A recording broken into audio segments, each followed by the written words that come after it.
FanStream Sports. 3, 2, 1. Let's start. Hello, sports fans. Welcome to FanStream Sports. Nothing but pure sports. This is the JP Show. JP, it is so good to hear you back on the air. Stand by. Now, here's JP. Good morning, and welcome into a Hump Day edition of the JP Peterson Show. Full disclosure, your hosts today are both kind of struggling, but you know what we're going to do? We're not going to be Zion Williamson. I just don't feel like JP Peterson today. I don't know if I can play, man. Can you pick up your check? Oh, yeah, I can do that. I can grab that check. Oh, it's direct deposit. I don't even have to get off my ass for that. Yeah, you know what, though? On my Instagram feed this morning, I got the Boost Boudreaux motivational speech. Now, we're not going to repeat that word for word and all the F-bombs, but we're going to try to channel that energy and just stop feeling sorry for ourselves because I had a long work day. And we're going to find some energy this morning, and we're going to kick ass. And we're going to have a great show. That's what we're going to do. See, when you wake up with no energy, you find a remedy. You got to manufacture energy. You find a remedy. You got to go get it. So you listen to Bruce Boudreaux. 7 cups of coffee. You listen to Bruce Boudreaux. You walk in here feeling sorry for your effing self. You kill it, dude. You would get your F. If you've never seen that, go look it up. Yeah, and I drove in listening to Slayer. That'll get you going. If you're listening to Slayer at 7:30 in the morning, like I was today, driving around, you know something's wrong. Something's wrong in the morning. Oh my God, I got my blood up too. I'm coming on the crosstown. If anybody goes off the new connector, the elevated connector, and you're coming from Tampa to go to St. Pete to the great CP Communications here, RHS TV, where we do our show every day. There's a single the single lane flyover, right? It's a single lane. So this jackass tries to pass the car in front of me. He's like weaving back and forth like it's Daytona, right? And he's trying to get past him. It's single lane. It's concrete on both sides. You're not going anywhere. It's about 1.5 miles, 2 miles on the Gandy, and the dude's just weaving back, trying to get by this guy, and the guy was like blocking him too.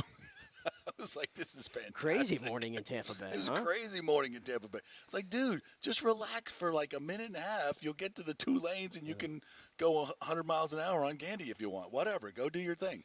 But people are bananas out there. Anyway, good morning. We got a great show for you coming up today. Obviously, we're going to get to the undefeated Rays, who hit 11-0 last night with 4 bombs. Now 25 home runs in the first 11 games, matching the 2000 Cardinals, I believe it was, that did that as well.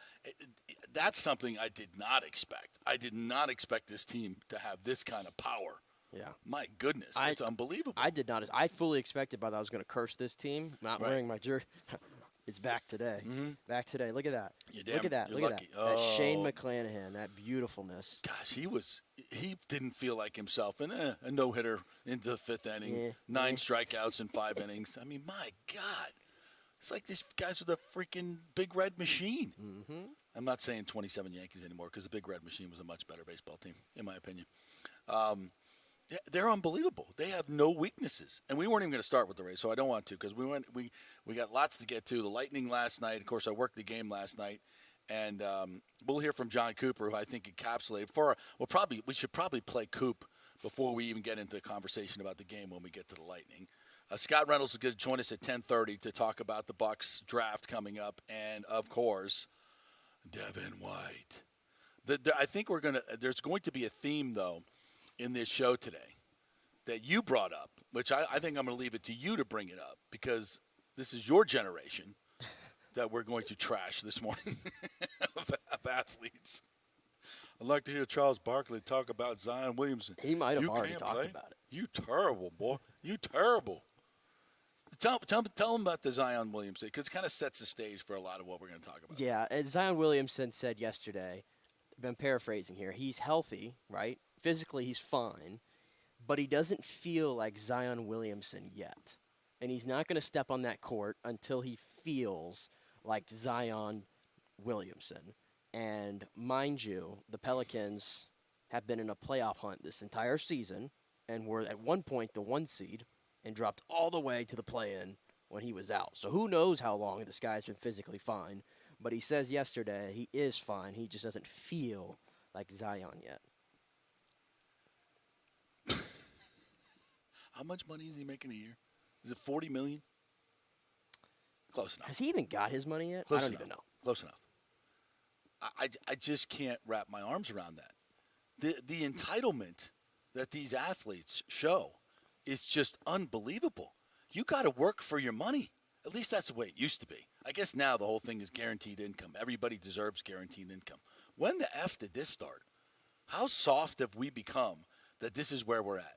Look, if it's women's tennis and you're the only player and you're mentally just not in it and you can't do it, I can somehow accept that, you know? Gymnastics. Gymnastics. It's dangerous if you're not in it.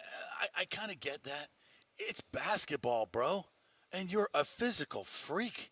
You just step on the court. You should do 20-10 every night. I mean, with about 50% effort. Mm-hmm.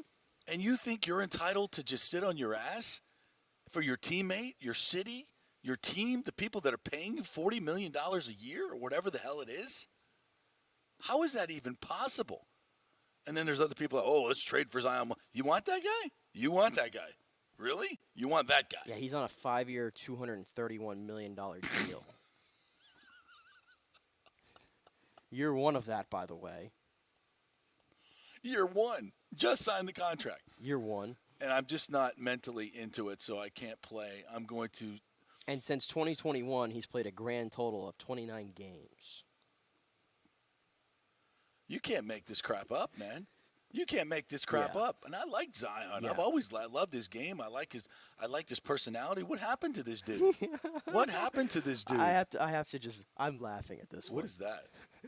Zion says he'll return when he feels like himself again. It's a picture of Sean Kemp in a Magic uniform.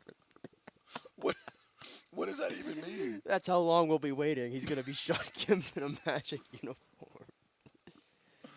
That's good. Oh my God. That's good. It just boggles the mind. Yeah. It boggles the mind. How could anybody do and then admit it? Yeah. You know, I'm all for the mental health, strike the stigma, all that stuff.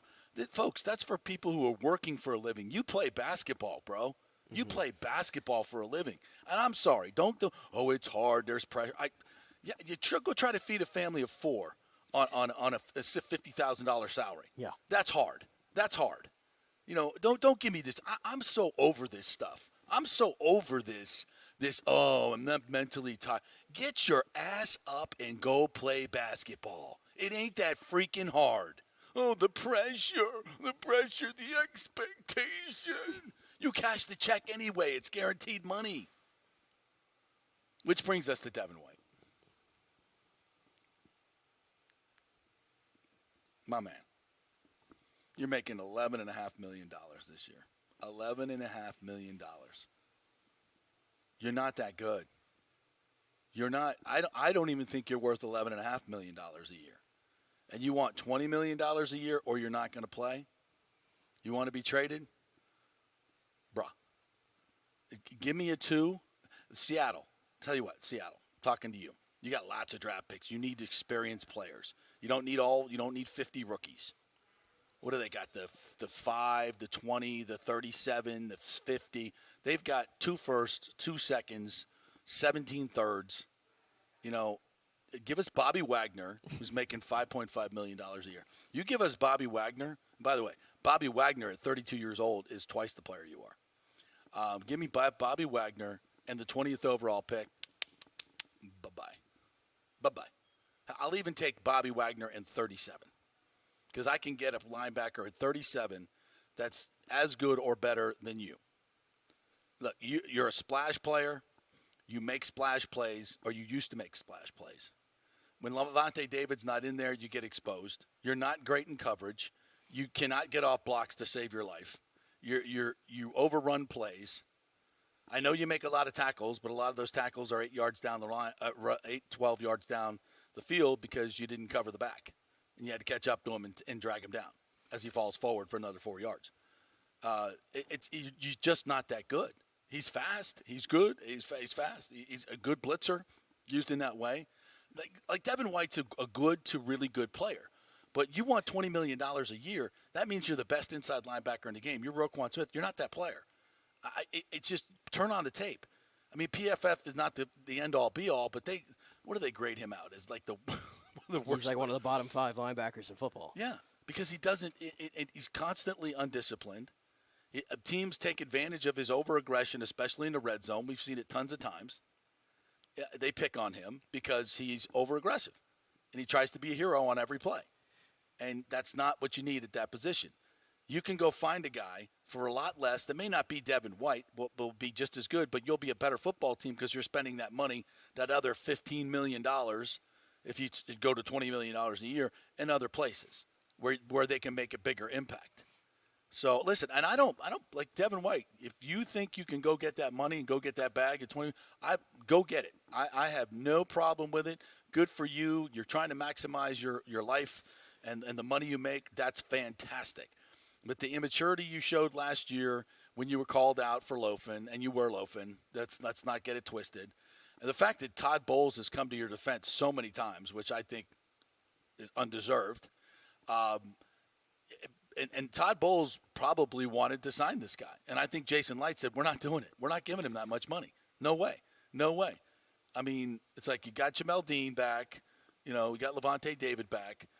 We're not giving Devin White $20 million. If I got to pay Tristan Wirfs $25 to $30 million, which I'm good I have with to, that. And I'll do that all day long. I don't know what the money is that I got to pay Antoine Winfield, but I'm going to bet it's going to be top dollar for the safety position. Mm-hmm. If I'm Jason Light, I got to worry about those two guys. Exactly. I'm not paying attention to Devin White. No. And listen, if you've been listening to this show, I've been on it. I've been on this for a long, long time, even before I was on this show. There is no more overrated player, perhaps, in the league, because of the recognition this guy gets, the way he's talked about. Every Bucs broadcast the last 3 years, and they've been on a lot of national ones, when I hear stuff about the best linebacker tandem in the NFL, this Devin White is amazing. Look at him, his speed and this and that. You don't watch the games. No. You're just tipping it off. You don't watch the games. This guy has fooled and hoodwinked the entire league for the last 3 years based off what? A nice hot stretch in the 2020 season? Which I've said over and over. Thank you. Appreciate it. Yeah. Don't win the Super Bowl without it. Right. That's awesome. But there's got to be more to your game. After that season, they do this list with the players vote and all this time. They said he was the 27th best player in the league. In the overall in the league. In the league. Not the best linebacker, not the best defensive player, not the best linebacker. The 27th best player in the league. The player said this guy was after the 2020 season. And you know what? After the playoff he had, I'm sure there's a lot of people that might want to agree with that. Yeah. But you know what? Since then, what have you done? What have you done for me lately? That's what the league is. Well, the league got plenty of tape on plenty him. Of tape. They know how to take advantage. How many years of him, are we into Devin White? Especially in the red zone. Are we 4 years into Devin White? 4 years in. This is his 5th year. What has Devin White got better at? Nothing. I can make an argument he's getting worse. Yeah, there's no improvement in his. There was a little bit of improvement in the beginning of the year. Remember, we were like, oh, he slowed down a little bit. He's not overrunning play. Like, we're praising him for doing his job, what he should have been doing. Yeah. Oh, he's not overrunning plays a little bit more. He's slowing down a little bit. He's not just running past the quarterback. He's a little bit more disciplined. But then that went out the door. Yeah. And then we got the loaf. And I should rephrase, because at the end of last year, mistakes were cut down a little bit, and he seemed to be a much better player, right? But the stretch there from about week 3 to like week 10 is some of the most appalling play I've ever seen from a linebacker in this league. And not to mention a guy with the captain on his chest. Yeah. Remember when Warren Sapp said, get the C off his chest? Yeah. And what happened? He didn't even sit for a play. Nope. He should have sat for a majority of a game. A message should have been sent. But you know what?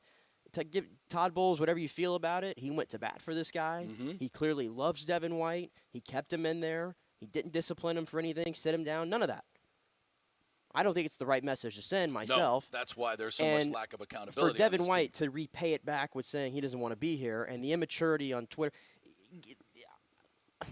Get off social media. I feel like if you're an athlete, who's in your ear telling you to go on social media and do these things? So bad. It's so immature. We're a month away from him putting all that stuff, that goodbye to Tampa Bay, and then he basically tells Greg Auman that you're full of crap, I'm not leaving anywhere. Yeah. And then he puts this thing out which was a total lie. He puts this thing out with the Eagles, you know. I love green. I love Green's green. my favorite color. I love green. By the way, these are my numbers, you know, which was we all oversighted. I didn't see that at all until yesterday. And then takes all the Buck stuff off. He take all your Buck stuff, all your social media. Immature. And you immature. You want to be paid $20 million for what? For what? Yeah. I don't get it. To me, though, as soon as I heard this, I went, yes. This is a blessing. This is a blessing because I really think Todd Bowles wanted to get him paid. Now, Todd Bowles has to even be saying right now, what am I doing? What am I doing? Do I really want – I want this guy to be my captain who doesn't even want to be here, who doesn't even want to be $11.5 million is not enough for him to play this year or get an extension, a reasonable extension. I think the Bucs probably, or whatever they're offering, they're overpaying because of Todd Bowles. Whatever they're offering, they're overpaying because Todd Bowles loves him so much. And I think it's a huge mistake. So now now there's no way you can give him an extension now. There's no way. And him part of his team, a part of the team. You already took your stuff off Instagram. You broke up. You broke up with us. Yeah. And by the way, and then you make this last ditch effort. You cheated too. You went to the Eagles and you cheated. Yeah. And you make this input. You cheated. You broke up. No, you can't come back. And you make a last ditch effort. We're what, 2 weeks away from the draft? Yeah. And you make this effort out of nowhere. What teams have cap money to even take on $12 million or whatever it is, $11.5 million? Well, they would have to give him an extension so they could bring the cap number down, which they could easily do. Sure. But I hope the Eagles want him. Yeah, come get him. Seattle, come get him. Pittsburgh, somebody. Yeah. Which I bet he actually thrive in that environment, honestly. Yeah. Maybe there'd be a lot more accountability. Because there'd be a coach who I know is going to bring accountability to him, and I think that's what Devin White needs at this point in his career. So yeah. Pittsburgh has a big hole linebacker, and the Steeler fans are flocking on Twitter. They want the team to go get Devin White. Come get him. Come get him. You give me a second-round pick, done. So that's why if you're a Bucs fan today, don't be sad. This is a great thing. The Bucs were probably going to overpay to keep Devin White. They've been trying to work out this extension. That's where that first little Instagram thing came from. Mm-hmm. Remember, it was right at the beginning of free agency. Remember? And it was like, okay, and what's that all about, Devin? Oh, no, nothing. We knew what it was about. Even when you denied it, we knew what it was about. It was about the contract extension. You weren't getting as much money as you wanted to get from the Bucs because they don't see you as that valuable. They see your deficiencies. They know them more than anybody else. Yeah. And you can go fool another team, but please fool them enough to give us a 1. Please. And let's because you know what we're going to turn that 1 into? We're going to turn that into our future quarterback. Yeah, and we're going to get our offensive tackle, and we'll get an inside linebacker in the second round that'll probably be better than you. Yeah. And for the people out there that are concerned about the value not lining up because he was the 5th overall pick. That's not the way it works. He was the 5th overall pick in 2019. Right. He has played nothing like it, okay? I just brought the example. Jeff Okudah was the 3rd overall pick in 2020. He just got flipped for a 5th-round pick. Yeah. And the Lions are perceived as they made out well in that trade because they got something for the guy. Right. Didn't matter what he got drafted at. Yeah. So I'm confident the Bucs can move on from Devin White. And you could find linebackers in the mid-rounds all you want. Bobby Wagner was a 3rd-round pick. Exactly. I mean, Levante David, what was he, a second-round pick? Yes. Most of the best linebackers, if you go look at it, are coming in the mid-rounds. And inside linebacker is not one of those not a premier position. And that's the bottom line to the whole story. That's the bottom line to the whole story. You don't pay an inside linebacker $20 million unless we're talking prime Luke Kuechly, we're talking prime Bobby Wagner. I'll throw Levante David in there in his prime. I ain't paying an inside linebacker $20 million a year unless he's that dude. No, I agree, 100%. And if we have to even ask the question, is he even worth half of that? Then I know the answer. Yeah. No, this is a blessing in disguise if you're a Buccaneers fan because I really believe you listen to how Todd Bowles talks about Devin White. He defended him how many times? Over in the face of overwhelming loafing. And that wasn't just that one play, folks. Watch the tape. And listen, Devin White can be a great player. We've seen that. But his lack of consistency is alarming. And if you want to be the highest paid inside linebacker in football, you got to be great at everything. And I would say he's a great inside linebacker blitzer. I would say he's one of the best I've seen in that because he's so fast and he flashes so quick. He hides himself. He comes out of nowhere and makes plays. Mm-hmm. Other than that, in the run game, C-. In the pass game, C-. Getting off blocks, F. I mean, I'm telling you, folks, just turn on ESPN when they talk about Lamar Jackson for the 7,000th time.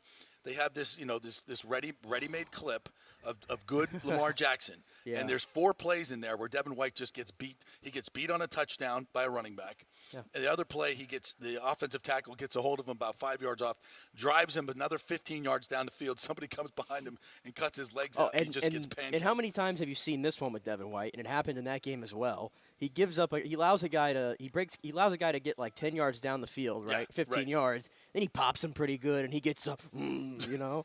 Remember that? He popped Jackson out of bounds, and he stands over him and everything. It's like, bro, you just let him get to the sideline, which you're supposed to cover. Right. And you got 10 yards and a first down, and they're in your zone now. Yeah. And you're like, honestly, the immaturity and the way he handled that whole thing last year. remember, I was going to say, remember the thing with the media, which you were a part of? Yes. You guys had to, like, you said that he had to basically be dragged to go speak? Dragged in front of the media to finally answer the questions about the loafing. And even then, his answers were, y'all don't know what goes on. Y'all don't know what's happening out there. Y'all don't know. We know. We can see the tape. It's pretty evident what's going on out there. And then Todd Bowles defends him.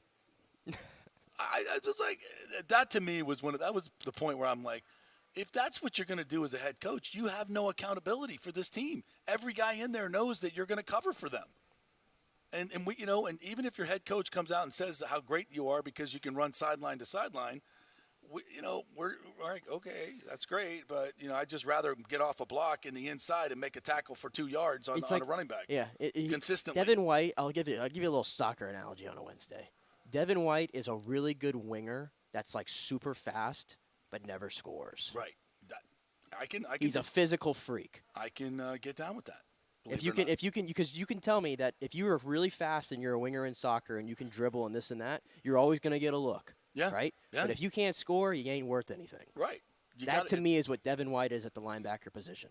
I would agree. If you can't make the plays that are there, and here's the other thing. When teams pick on you in key situations like in the red zone and they develop and scheme plays to take advantage of your overaggression, which we have pointed out many, many times, specific plays, what does that tell you? What does that tell you? That tells you the guys on there, the offense coordinators are going, 45. Wow, we can beat him on this. He doesn't, always takes the bait there. That's my point. Tight end right behind him. If he's so good, if he's circle that play in the red zone, we'll run that one. That's my point. It's like if he's this amazing linebacker, one of the top players in the league at his position and overall, wasn't he a Pro Bowl alternate this year too? Pro Bowl this year, yeah. Oh my goodness, man. Look at the number of he leads the team in tackles. Okay, I don't care. Let's turn on the tape. I don't care. Yeah, I don't care. But that's my point, though. If he's getting all these accolades and he's talked about this, and why are teams directly game planning to go after this guy? They're not trying to go away from this guy. Right. They're going after this guy. Carolina did it with not even the full week to prepare, if you recall. Yes. Not even a full week to prepare with with an interim head coach basically tanking. Yeah. And they were able to scheme to go towards that dude and take him out of the game. Yeah. Like I said, Bucs fans, don't be worried about this. This is a great development. But will the Bucs honor it though? Trade him? Yeah. They better. I mean, it doesn't sound like they want to necessarily. That's crazy.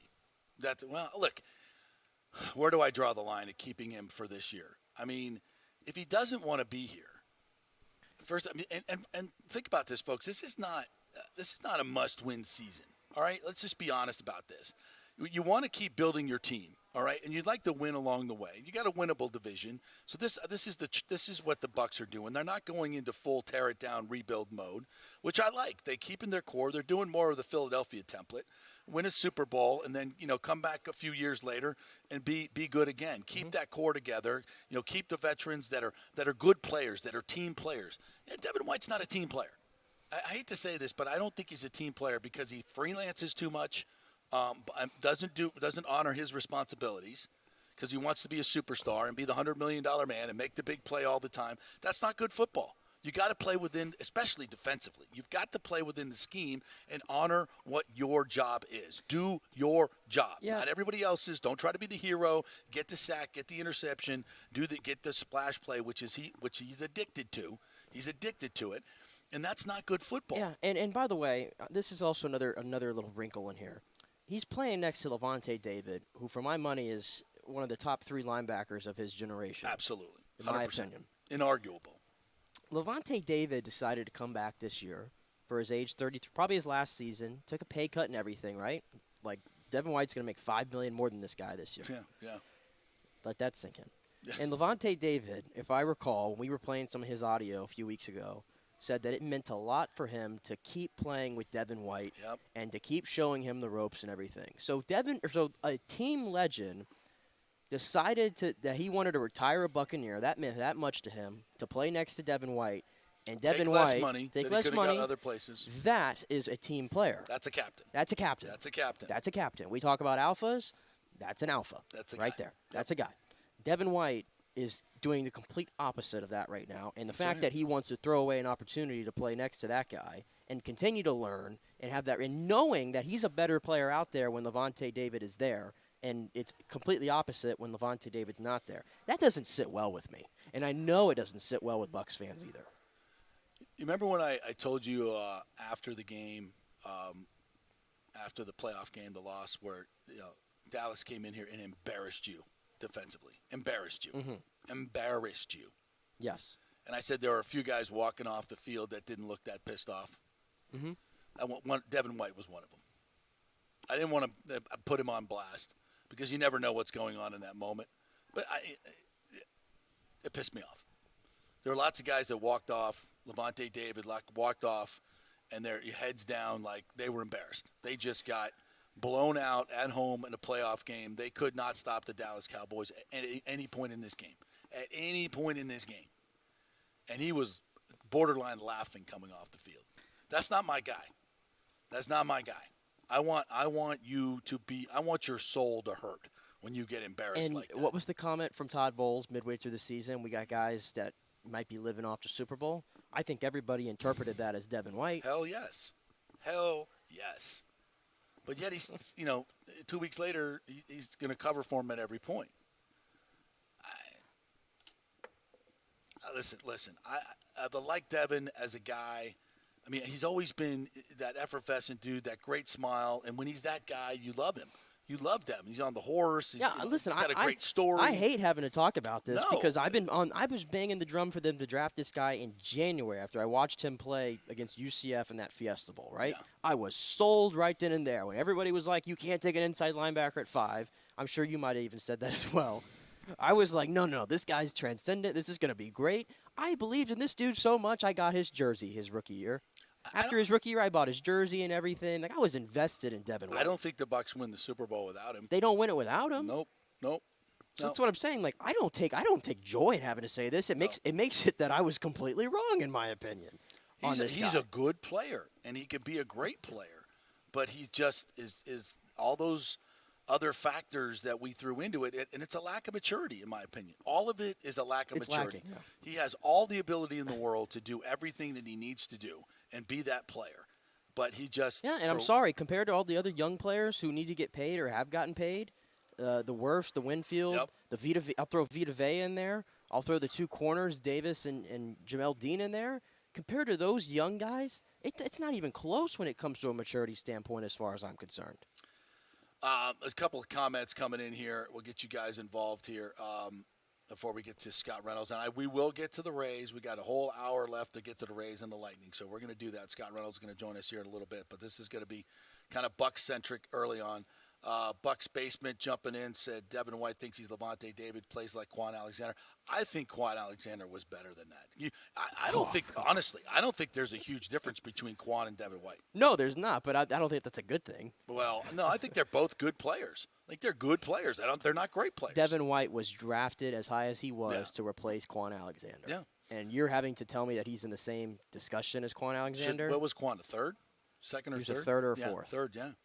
Wirfs and Whitfield deserve their money. Devin White does not. Simple as that. And they better not make a captain if they keep him this season. Hell no.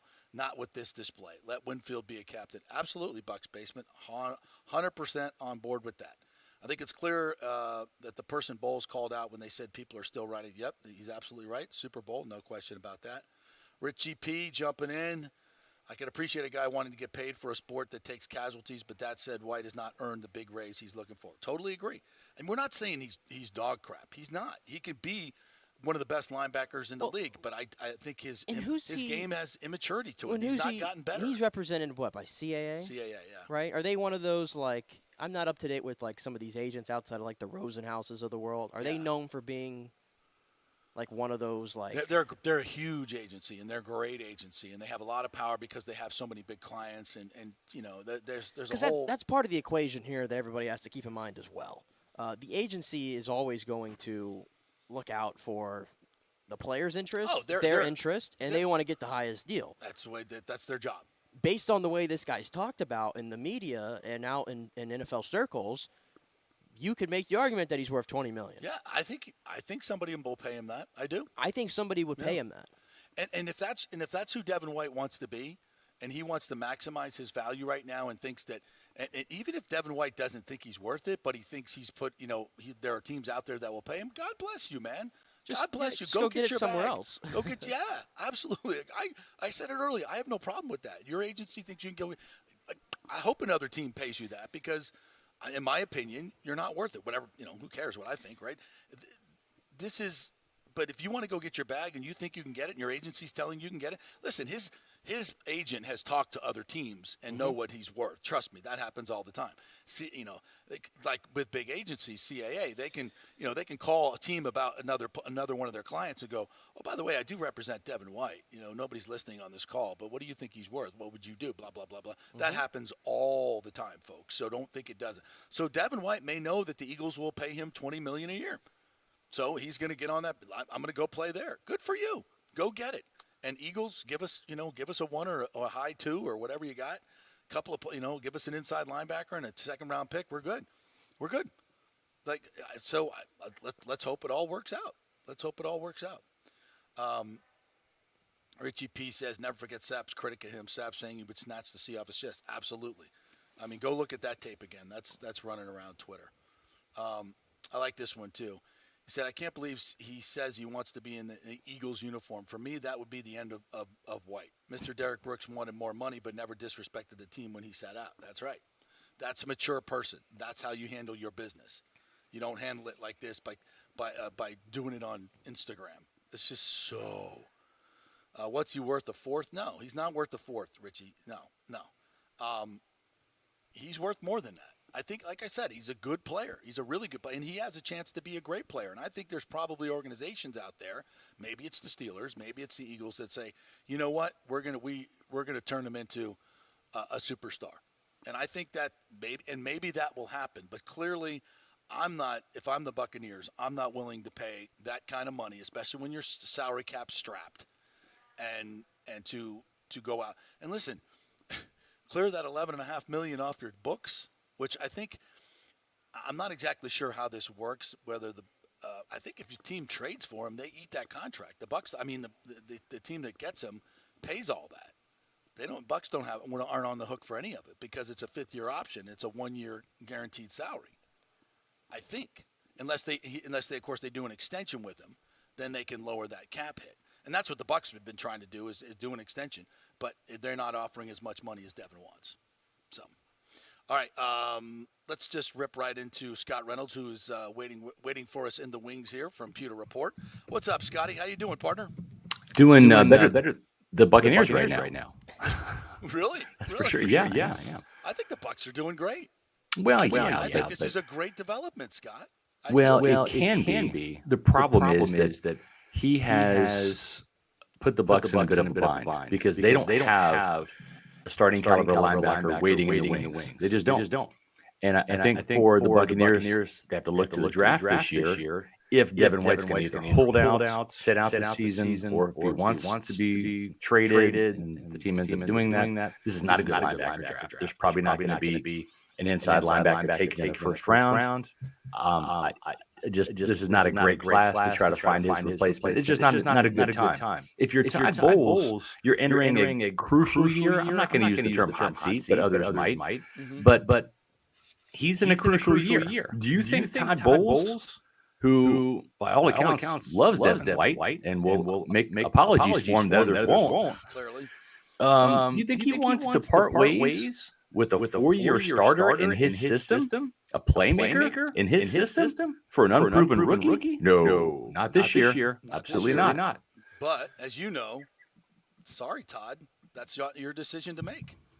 It's because this is about long term. If you're going to sign him to an extension, and commit $20 million a year. But the Bucs aren't willing to do that. They're not willing to do that. They don't. Nor should they be. Not right now. Now listen. Maybe all this changes if Devin White has an all-pro caliber season this year.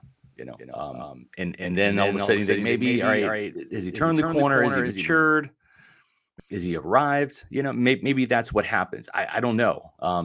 All I know is Roquan Smith had a all-pro season for the first time when he was traded to Baltimore from the Bears in 2022, and he justified that salary. I mean, he's the best. For Devin White to come in and say right now, coming off a subpar season in which he didn't make the Pro Bowl. He made the Pro Bowl the year before as an alternate, but he didn't make the Pro Bowl last year.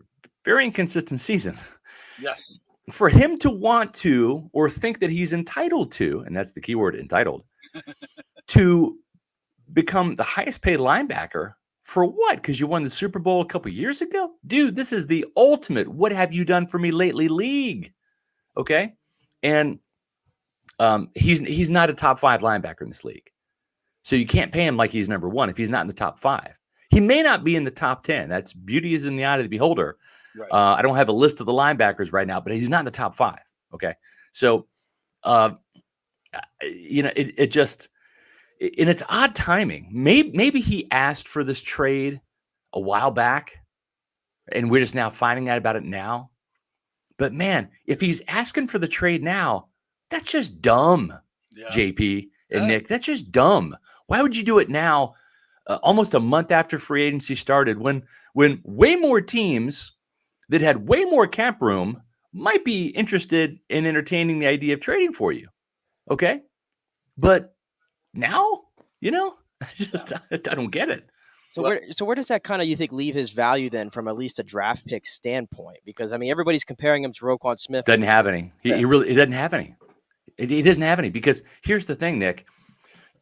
The team that trades for him, okay, there's 3 things that have to happen here.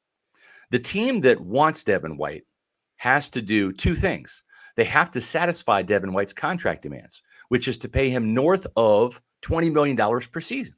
So he becomes the highest paid inside linebacker with a guarantee. Well, I don't want to say guaranteed because that's my words, not his. But there's going to be a big chunk of it guaranteed. But it's going to have to total at least $100 million. That's what he's always wanted. He said that. He said that at his pro day at LSU. Okay, so I'm going by his own words. So Devin White would have to agree to terms with that team. Then that team would have to agree to terms for the trade compensation with the Buccaneers. If you are the Buccaneers, you're saying, well, we want at least a 2nd and a 5th. I mean, if you're making Devin White the highest paid linebacker in the league, that's your decision, not ours, because we're not doing it. But if you're doing it, then you're saying he's better than Roquan Smith. And Roquan Smith got a 2nd and a 5. So is there a team out there right now with the cap room and the desire to give up a 2nd and a 5 and pay him that much money? No, there's not. And I'm happy to eat some crow if there is. But no, he doesn't have any trade value right now. And the thing is, if a team wants to come along and say, hey, we'll give you a 5 for Devin White, just to get him off your hands, the Bucs are going to say no. We need Devin White this year. Who are we going to start? KJ Britt, special teamer? No. Are we going to want to start a rookie inside linebacker this year? No. Do we have, it would free up $11 million worth of cap space, but they still need money to sign their draft picks. And there's still a couple of guys they want to re-sign, like Will Golston and all that. So I think the Buccaneers have the upper hand in this. I think they're right by saying, no, you're going to play out your 5th-year option. Because what that does is a couple things. It allows the team to see, is he truly worth investing in? And if he's not, and if he shows his ass this year and pouts and all that stuff, then you don't want him anyways, and you let him walk. And he gets maybe not 21 million, maybe he gets 15 million. Maybe that's the best he can do. All right. Maybe he gets that next year. That's still going to fetch you a 3rd-round compensatory pick. Yeah. So you're going to get something for him, even if you let him walk out the door. And it buys you more time because you are going to draft a linebacker this year, right? To replace either Devin or Levante next year. Right. And it gives you a year to have that linebacker come in, learn your system, and not have to play right away and make those rookie mistakes that, I'm telling you, this is a pivotal year for Todd Bowles. And this is the guy he's counting on to run his defense. And you mentioned Derek Brooks, JP. Yeah. Derek Brooks, held out for more money in 2001. He missed Yep. 11 days of training camp. Yep. He did not request a trade. Mm-mm. He wanted that money from the Buccaneers, not from anybody else. Okay? That's a big difference. Yep. I said this analogy in my podcast last night. If a kid asks his dad, "Hey, Dad, I want a raise in my allowance. I'm not doing chores until you give me a raise." Okay. The dad's going to say, "Well, son, you're grounded. That's your consequence." Okay. That's the equivalent of holding out of OTAs, Right. Right. or not even OTAs. They're voluntary. Mandatory minicamp, training camp. That's the mandatory stuff. Right. And the consequence is, maybe we'll hear your demands and maybe I'll think about it if I'm the dad. Right. Right. But you're grounded. I'll think about it. You're grounded just for showing your ass. But the punishment in the NFL terms for doing that is just you're going to get fined. That's clearly stated in the collective bargaining agreement. But what Devin White's doing is he's skipping over the holdout. He's going right for the triple dog dare, right? I want out. I want my money now from you or I'm out. That's the equivalent of that kid saying, "Dad, if I don't get the allowance raise that I want, not only am I not doing chores, I'm running away from home." It's a big difference, guys. It's crossing a line. Yeah. So, Well, and wait, one more point. I'm sorry, I'm going off on a rant here, but no, I love it. I love it.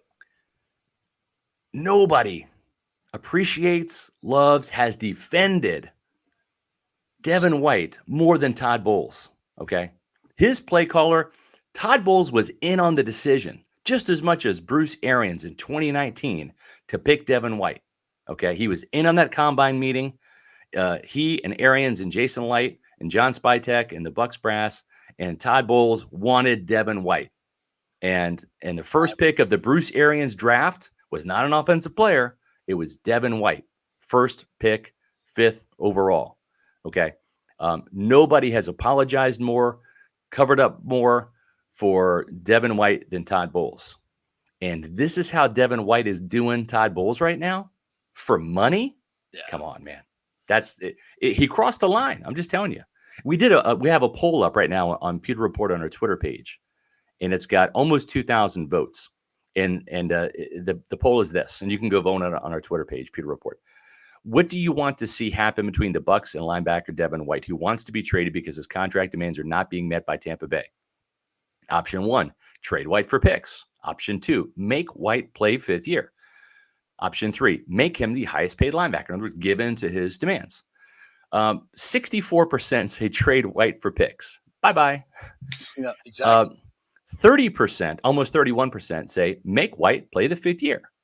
Only 5%, those are those loyalists, those get live 45 loyalists he's got. 5%, okay, make him the highest paid linebacker. So I'm telling you right now, this is a really, really bad PR move by Devin White. It's bad. It's hurting his image. He overplayed his hand. It is not good. And, I think there's one team out there, and I'll push back a little bit on his trade value. There's one team out there that I think is really in a good space, and that is Seattle. Seattle's got 5 picks in the top 83. They got 2 firsts and 2 seconds. They got the 20th. They've got the 20th pick, the 5th pick, 20th pick, as you know, 37. Yeah. And they also have Bobby Wagner at 32 years old, making $5.5 million a year. Right. If you want to, and they have about $11.7 million in cap space. Yeah. What's The Bucs do not want Bobby Wagner whatsoever. Listen, I'm just telling you, they don't want him. I'll take Bobby Wagner in the 20th pick, or even the 37th pick, and I'll make the deal right now. They might say, we'll take a Bobby first. Wagner gets you over the hump this year, right? That satisfies Todd Bowles, and you get a pick to maybe Bobby Wagner had some really bad film last year. I know the PFF grade, but I'm telling you. So did Devin White.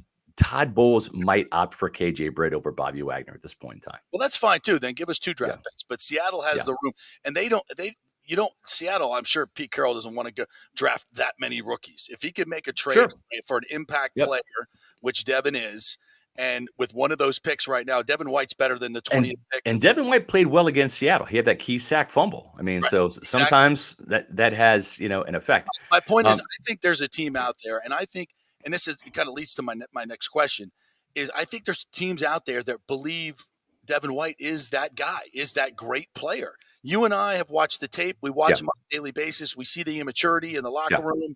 We see the immaturity on Instagram. We see the immaturity all over the place. We're closer to it. True. Other teams, they get the wide up. Hey, look at the old splash. They watch the highlight tape. They see the splash plays. I get it. And he can't be a player. So I think there is that value out there, perceived value by other teams. And I want you to evaluate him as a football player. What do you see on tape? Because I've said my piece. Very inconsistent player. That's what I see. Very inconsistent player. What do you see on tape? The splash plays. Let's put it this way: when he's good, he's actually great. Right. When he's bad, he's actually awful. Okay, it's a roller coaster ride with Devin White. The splash plays are tremendous. You wish there were more of them. But I think even the team would sacrifice some of the splash plays for just more consistent play. Right. The A's are great. This team would take more B's from Devin White. Mm-hmm. But what he gives them are C's and sometimes D's and F's. Yeah. And so I think that's part of the problem. I'll push back a little bit on listen, there's a lot of dumb NFL teams out there. Exactly. The Cleveland Browns are one of them. Okay. For giving Deshaun Watson a guaranteed contract. Okay. Yes.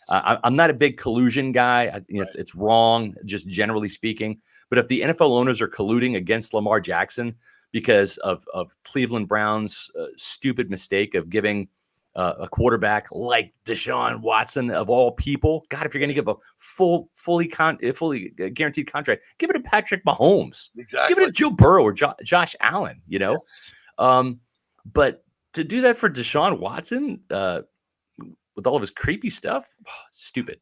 So there's stupid teams out there. There are stupid teams. You can't expect other teams to fall for the stupidity of one or the other and follow in suit.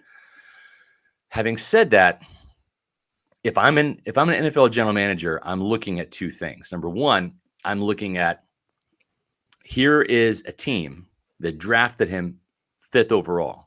Okay, that this team saw him help them win a Super Bowl. And makes a lot of plays. And the head coach loves him. And this team just gave Vita Vea a contract extension when they'd already flagged him for the 5th-year option. But they didn't make Vita Vea play on that 5th-year option. So if the Buccaneers, the team that knows him the best, is hesitant to give him a contract extension right now, maybe I should be too. What do they know that I don't know from the outside looking in? Number two, Devin White wants to be the highest paid inside linebacker in the NFL. Okay, let's say I trade for him and I give the Buccaneers what they want and I give Devin what he wants because I believe in the upside, he needs a fresh start, blah, blah, blah, all that stuff. Is that going to change Devin White's desire to become the highest paid inside linebacker? What happens in the NFL every offseason? The leapfrog game, right? Yeah. The leapfrog game. Yeah. Somebody else gets paid more money. And there's stupid teams out there that pay people who aren't worth to be the highest paid at their position, the highest paid. Okay, it's just, that's it. So what's going to happen when I trade for Devin White and I give him a 5-year contract extension? And 2 years from now, he's no longer the highest paid inside linebacker. Yeah. Is he going to hold out? Is he going to want to be traded to the team that will, give him the most money. Give him the most money. Right. Is this going to be a recurring theme? Kind of sounds like it. Yeah. Do I want that problem 2 years down the road? If he's not showing loyalty to a team that has invested so much in him, listen, there are players all around this league that play out to 5th-year options. Okay, that just happens. That's kind of that's the cost of being a first-round pick. You're the 5th overall pick. You got the 5th or 6th most money, from your rookie class. Okay, it's not like you're underpaid. It's not like you were a 5th or 6th round pick coming in here playing for chump change and you've outplayed your contract. Right. You got a nice raise. You're making $11.7 million this year. That's still good money. So those two things give me pause if I'm a team looking on the outside. The Bucs aren't doing it. Right. And of all the teams, they probably should be. So why aren't they? And number two, is this guy so beholden to be the highest paid linebacker that a year or two down the road, once we give him the money, is this going to happen to us? Yeah. Those are some legit concerns I would have if I'm another team. Yeah, and that's why I just think the whole thing it feels selfish, it feels immature. And I ask myself too, and you could this could probably be a question for you. Could you ever see a scenario where two guys who deserve to get paid, maybe even highest their position, in Tristan Wirfs and Antoine Winfield, who need to be prioritized over without a doubt, could I ever see them honestly raising that much hell about not getting the extension before the 5th year? No, I don't think it's in their character. At the same point in time, I do think this is a calculated money grab by him, knowing that Antoine Winfield Jr. is in a contract year this year because he's not a first-round pick. He's in his 4th year of his rookie deal. Tristan Wirfs will be given the 5th year option by the Buccaneers. Okay. And he wants. What?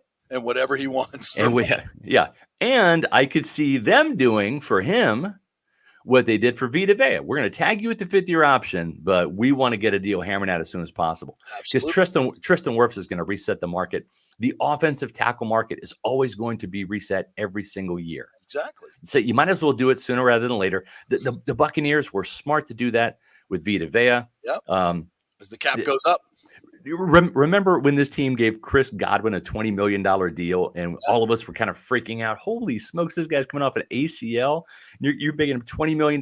Like 10 days later, it's like, wow, boy, the Bucs got a steal, $20 million for Chris Godwin because the market just went crazy for wide receivers. Odell just got 15 off 2 ACLs, right? Yeah, exactly. And he didn't even play last year. So, yeah, I don't know, man. I don't know how this ends well for Devin White.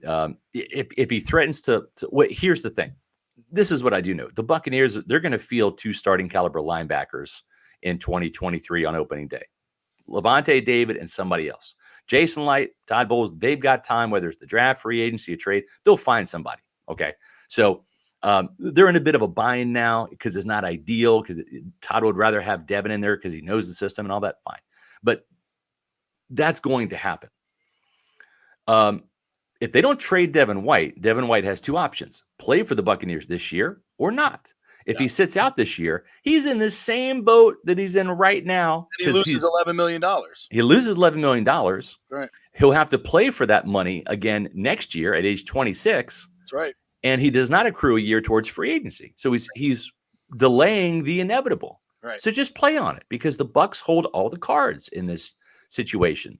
And if there's no team that wants to trade for him or no team that wants to give the Buccaneers the value that they want for him, make him sit out then. Can he come back and play with this team after doing this? I mean, he needs to apologize to Todd Bowles. I just put a column up on Pewter Report right now, and it's Devin White is crossing a line with trade request.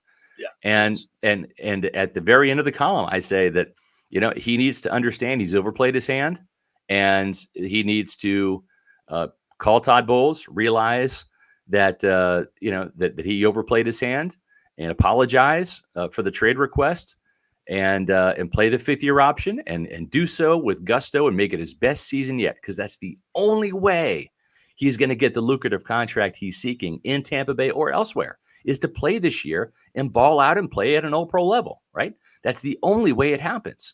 But what he has to realize is the Bucs do have the upper hand in this. He needs to call Bowles and apologize and say, I don't listen, the players know this is a business. I don't think that the players are that all concerned about it, but Todd Bowles probably is, because nobody stuck up for Devin White more than him. And I'm not going to say Todd Bowles is on the hot seat. Others will. I'm just going to say it's a crucial year for this team, and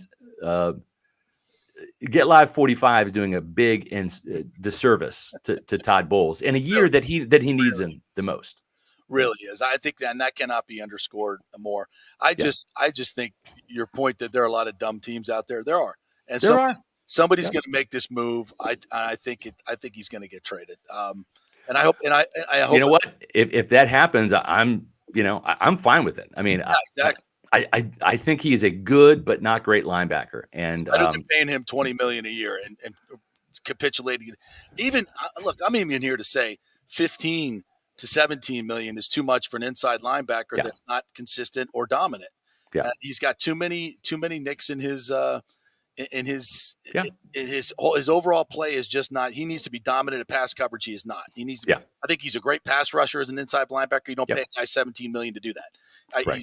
Well, if you do, you're going to put him on the edge, and that's going to be their full-time job. Which maybe that's where he should be. I don't know, but he's just not. He's just not there. All right, so let's move on to quarterback. which I have been harping on this since January about Hendon Hooker or if Will Levis is going to fall to you. Yeah. And we could talk about all the needs that the Buccaneers have. Right. Their number one need is a long-term solution at quarterback. Yeah. Now, whether these guys are that, I don't know. But I know this team's too good to be, get Caleb Williams or Drake May next year. They're not going to be they're not going to be in the top 5. Let's hope so. Yeah. God, if they're there, then all these discussions we're having are irrelevant. So, if one of those two guys is there at 19, do you pull the trigger? I don't know. If I don't know that I do it for Levis. I don't think he's got the touch and the accuracy on the short and intermediate passes. In that same category. I just don't. I don't. He's a fastball thrower. Yeah. He really reminds me a lot of Blaine Gabbert, to be honest. And he's just not as good looking as Blaine. I mean, that's he doesn't drive a jet. He's off the draft board immediately. Yeah, exactly. He doesn't drive a jet ski. He doesn't save lives. So it's like, what's the point? So I don't know. To me, he reminds me too much of Blaine Gabbert in the fact that he's a fastball thrower, a little reckless. I don't think he has the accuracy and the touch necessary to be more accurate on those short and intermediate throws. That's a huge concern. Number two, I like the idea of Hendon Hooker. I wish I could get him in the second round if I'm going to pull the trigger. The reason why I like Hendon Hooker is this. He's not going to be ready this year. Right. He's not going to be ready till after training camp. Perfect. Because if you bring in a Will Levis, here's the problem. Unless you are prepared to just literally punt on Kyle Trask, and I know there's some out there saying, yep, do it. Trade him away for a 5th round pick or whatever.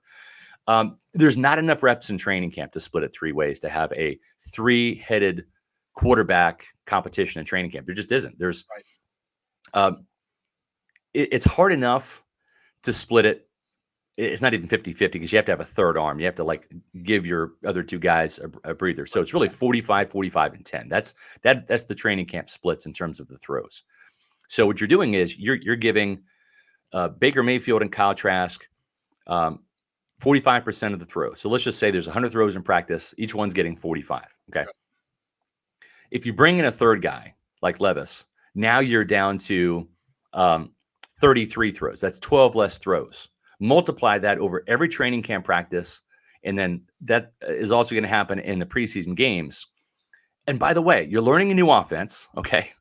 So whoever your starter is has got to develop chemistry with the starting receivers and tight ends and backs and the starting offensive line, but you don't know who that is yet. Right. So just from a sheer conundrum of learning a new system and trying to identify the starter and trying to do it as quickly as possible. And how do you know? What if it's neck and neck all the way through, right? Then you're down to the 3rd preseason game. Okay, maybe we've crossed the, Trask out. Maybe it's between Levis and Baker Mayfield. Let's say Levis wins the job over Mayfield. Okay. Is Levis fully prepared to be that guy on opening day? Jameis Winston got all the snaps as the 1st overall pick and looked like absolute crap on opening day against Marcus Mariota and the Tennessee Titans. Now, Mariota, to his credit, looked great, but that's because he's playing against coaching staff, though. He was playing against Lovie Smith's defense. Okay. I rest my case. But my point is this. You can't do a 3-way quarterback race this year in a new system. You don't have enough reps to go around and enough time to figure it out to adequately prepare whoever the eventual starter is to have success on opening day or week 2 or week 3, because it's a process. Right. The other thing is with Hendon Hooker is you take him out of the mix, you make it a 2-dog race, right? It's almost like a March Madness, right? It's like, okay, so if Kyle Trask loses to Baker Mayfield, Trask is then eliminated, right? You just say he's not the guy. We've given him 3 years. We said he's vying to become the backup last year, couldn't beat out Blaine Gabbert. Now he's vying to be the starter, couldn't beat out Baker Mayfield. Okay, Trask is done. Now, next year, it's Baker Mayfield, depending on how he plays, versus Hendon Hooker. Okay, I could see that scenario. This is a team, though, that has a lot of needs. Still have to find a starting slot corner or safety. Still have to find a starting offensive tackle. Still have to find maybe a starting linebacker.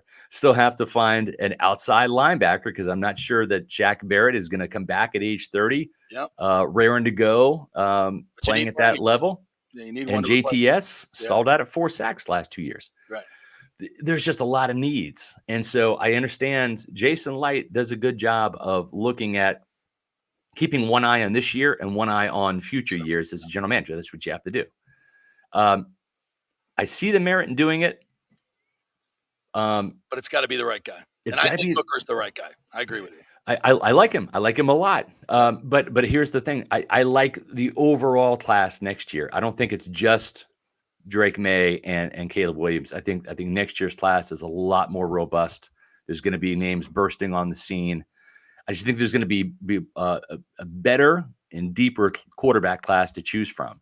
And even if the Buccaneers, and I agree, maybe the Buccaneers are 7-9, 6-10, but they're not in that top 5 range. So maybe they're in the top 10 or 12 range. Still think they're in position to get a really good quarterback next year. So I don't want to be beholden to have to draft Will Levis or have to draft Hendon Hooker because the world's not going to end tomorrow. There's going to be a 2024 season, and you have Baker Mayfield. You got him for a reason.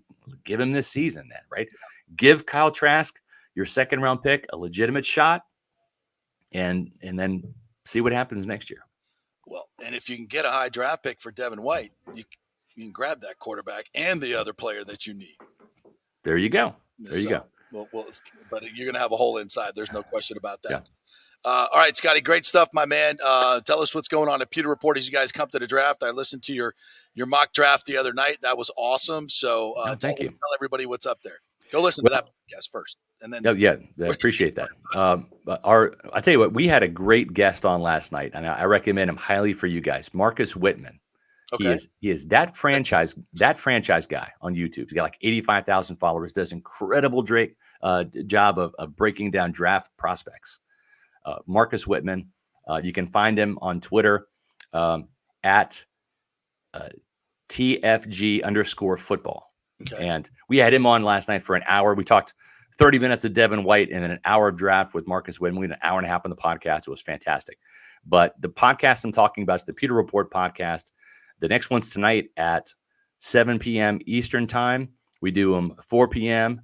Mondays and Tuesdays, 7 p.m. Wednesdays and Thursdays on Pewter Report TV. That's our YouTube channel. So find us there, subscribe, and like our videos. You can find us on social media at Twitter, Facebook, and Instagram at Pewter Report.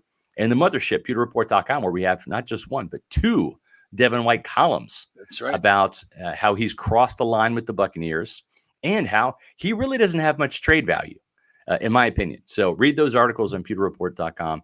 And we're working on a list now of if the Bucs do part ways with Devin White or if he sits out, they're going to need a linebacker. We're going to look at linebackers in this year's draft class coming up later this afternoon on pewterreport.com. That's important. Never underestimate the stupidity of other teams. That's all I'm telling you. Well said, you JP. give way too much credit, bro.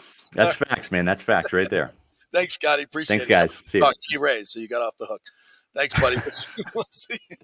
What's baseball? What is that? Who cares, right? Yeah. All right. Thanks, buddy. Appreciate it. The great Scott Reynolds there, pewterreport.com. Go check it out. All right. We'll take a quick break. When we come back, actually, it'll be a little longer break. When we come back, we're going to get into the Rays. And last night, we'll hear from Kevin Cash. We'll relive some of those great home runs. We got lightning to talk about, too. That's going to be interesting. What did we learn about the playoff series from last night's game? Quick answer, nothing. But we'll tell you about it when we come back.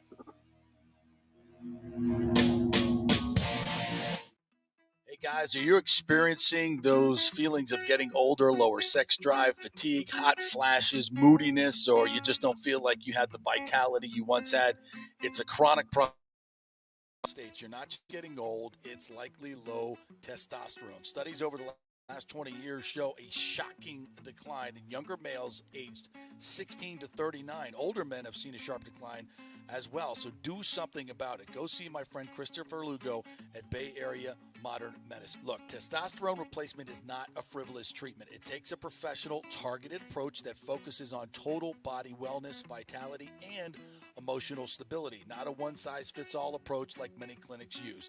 They will monitor your blood work and adjust your treatment as needed for optimal results. Folks, I've been on testosterone therapy for over 6 years, and it is a life changer. You will feel and look better than you did 10 years ago. Give them a call at 844-977-3477 or go to BAMMC.com. Tell them JP sent you for priority scheduling. That's 844-977-3477 or BAMMC.com. JP here for the Jeeves Law Group. Have you been injured in an accident, in an auto accident, truck accident, motorcycle accident, at work, or at a place of business? Well, call the Jeeves Law Group and get the personal attention that you deserve.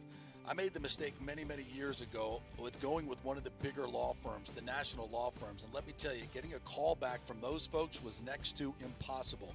Weeks and weeks would go by, never get a call back. That doesn't happen with the Jeeves Law Group. Personal attention is what they're all about. When you call the Jeeves Law Group, you will be part of the family. They will represent you in a vigorous and aggressive way against the insurance companies. These larger companies will promise bigger settlements, but it's the Jeeves Law Group that will get you the best results. If you're tired of dealing with these bigger law firms, check out the Jeeves Law Group. Go to jeeveslawgroup.com, tell them JP sent you, get a free consultation. It's the Jeeves Law Group. Scott Jeeves has been representing clients in the Tampa Bay area for over 25 years. Give them a call. It's a free call, 727-894-2929, 727-894-2929, or go to jeeveslawgroup.com. Hey guys, JP here for the Gold and Diamond Source. There is no better place to shop for jewelry than the Gold and Diamond Source. We know that. They are the family jewelers, and they will treat you like family. It's always a fun experience. Just head on over there. You will not find a better selection anywhere in the world. It's a jewelry super center. They've got engagement rings, necklaces, earrings, pendants, chains, and thousands of diamonds to choose from. They're all right there. They don't have to ship anything in. They have jewelry for every price range as well. Guys, if you're looking for some of those baller watches, they have a great selection. They have new and used. You can get some great collectibles there as well. And if you're looking for some more affordable gold and diamond jewelry, you have to check out the Emily collection from Emily Johnson Weintraub. Emily created this collection for people who want to wear and stack elaborate jewelry but don't want to pay the big ticket prices. You got to check this stuff out. The Gold and Diamond Source has plenty of options to accommodate any budget, interest-free financing for up to 5 years, and a layaway program, 20% down and only 6 monthly payments. And this month only, get up to 15% off the March birthstone, which is aquamarine. Like we always say, keep it local, folks. The Gold and Diamond Source, Julie and Steve Weintraub, such great philanthropic benefactors. So let's keep it all local here when we have the opportunity, right? It's the Gold and Diamond Source, 3800 Olmerton Road, always online at thegoldendiamondsource.com.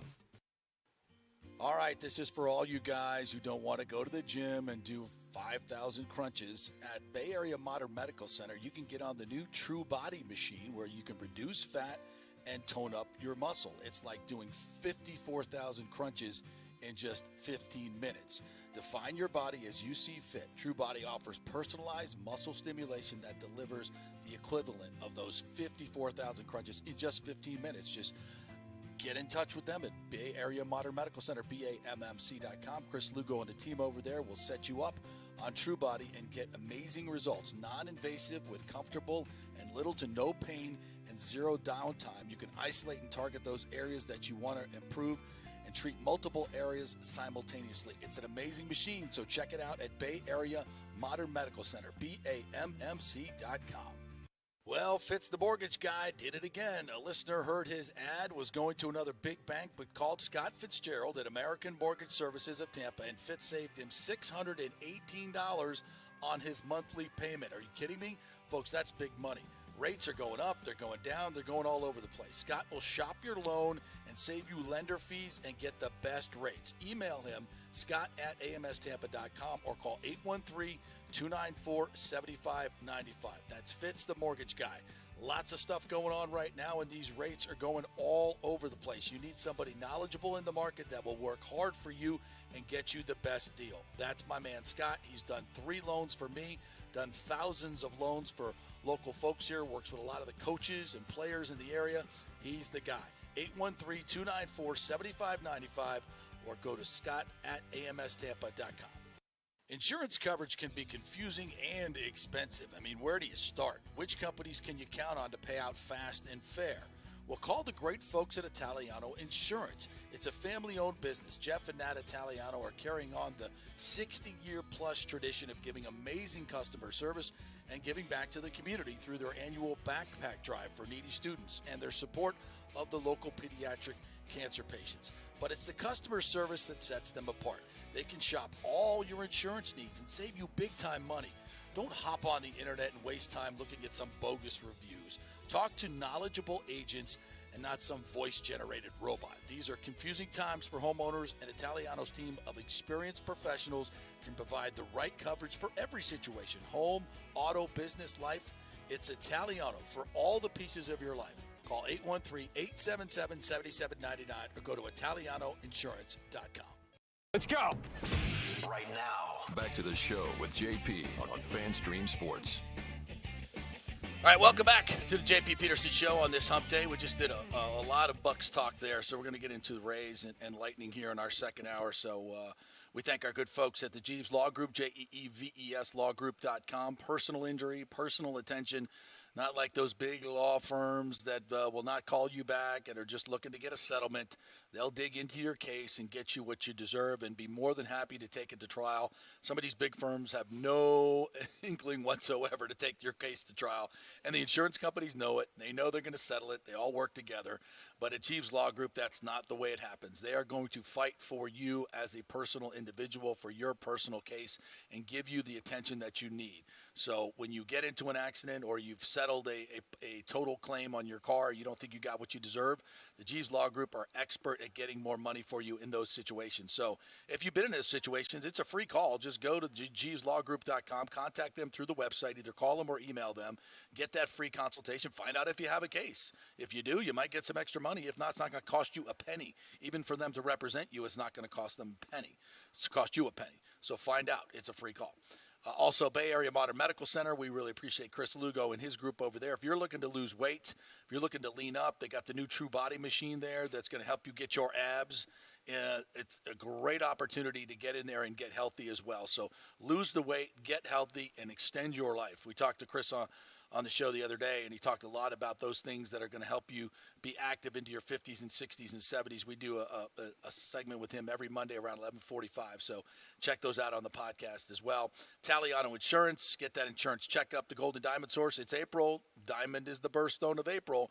They have 15% off selected diamond jewelry, so if you're looking for some diamond earrings, great place and great time to get that at the Golden Diamond Source. And, of course, American Mortgage Services.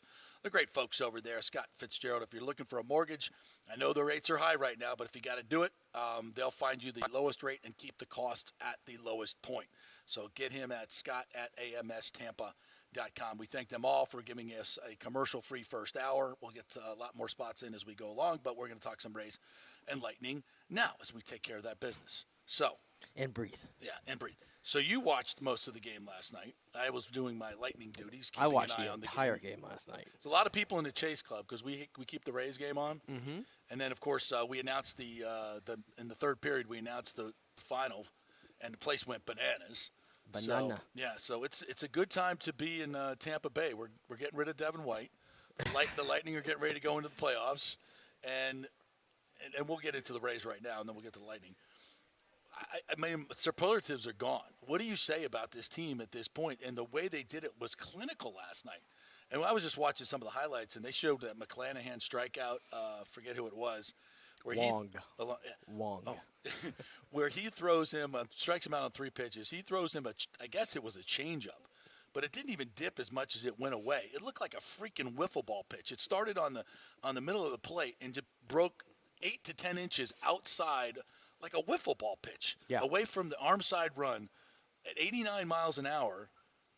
I guess that's a changeup for him. You can't hit that. It looks like a fastball coming down the middle. Yeah. And Wong swings at it. He knows about 10 feet away from him, he ain't hitting that pitch because it's starting to break away in a ridiculous fashion. And Shane said it wasn't even his best stuff. It wasn't. His changeup was really good last night. He was challenging hitters on the inside part of the plate, especially righties, which the lefties the day before were not doing. And he was doing it. Of course, a little bit different when you could throw it 98, 99 and on the hands, right? And then set up the changeup away. What I'm seeing with Shane McClanahan right now, and I preface this, I put this yesterday. He's 17 innings in this season, 21 strikeouts. He's only getting up 3 runs, right? Not that many hits either. And Shane McClanahan, I think for his standards, has probably had his B-minus stuff. Yeah.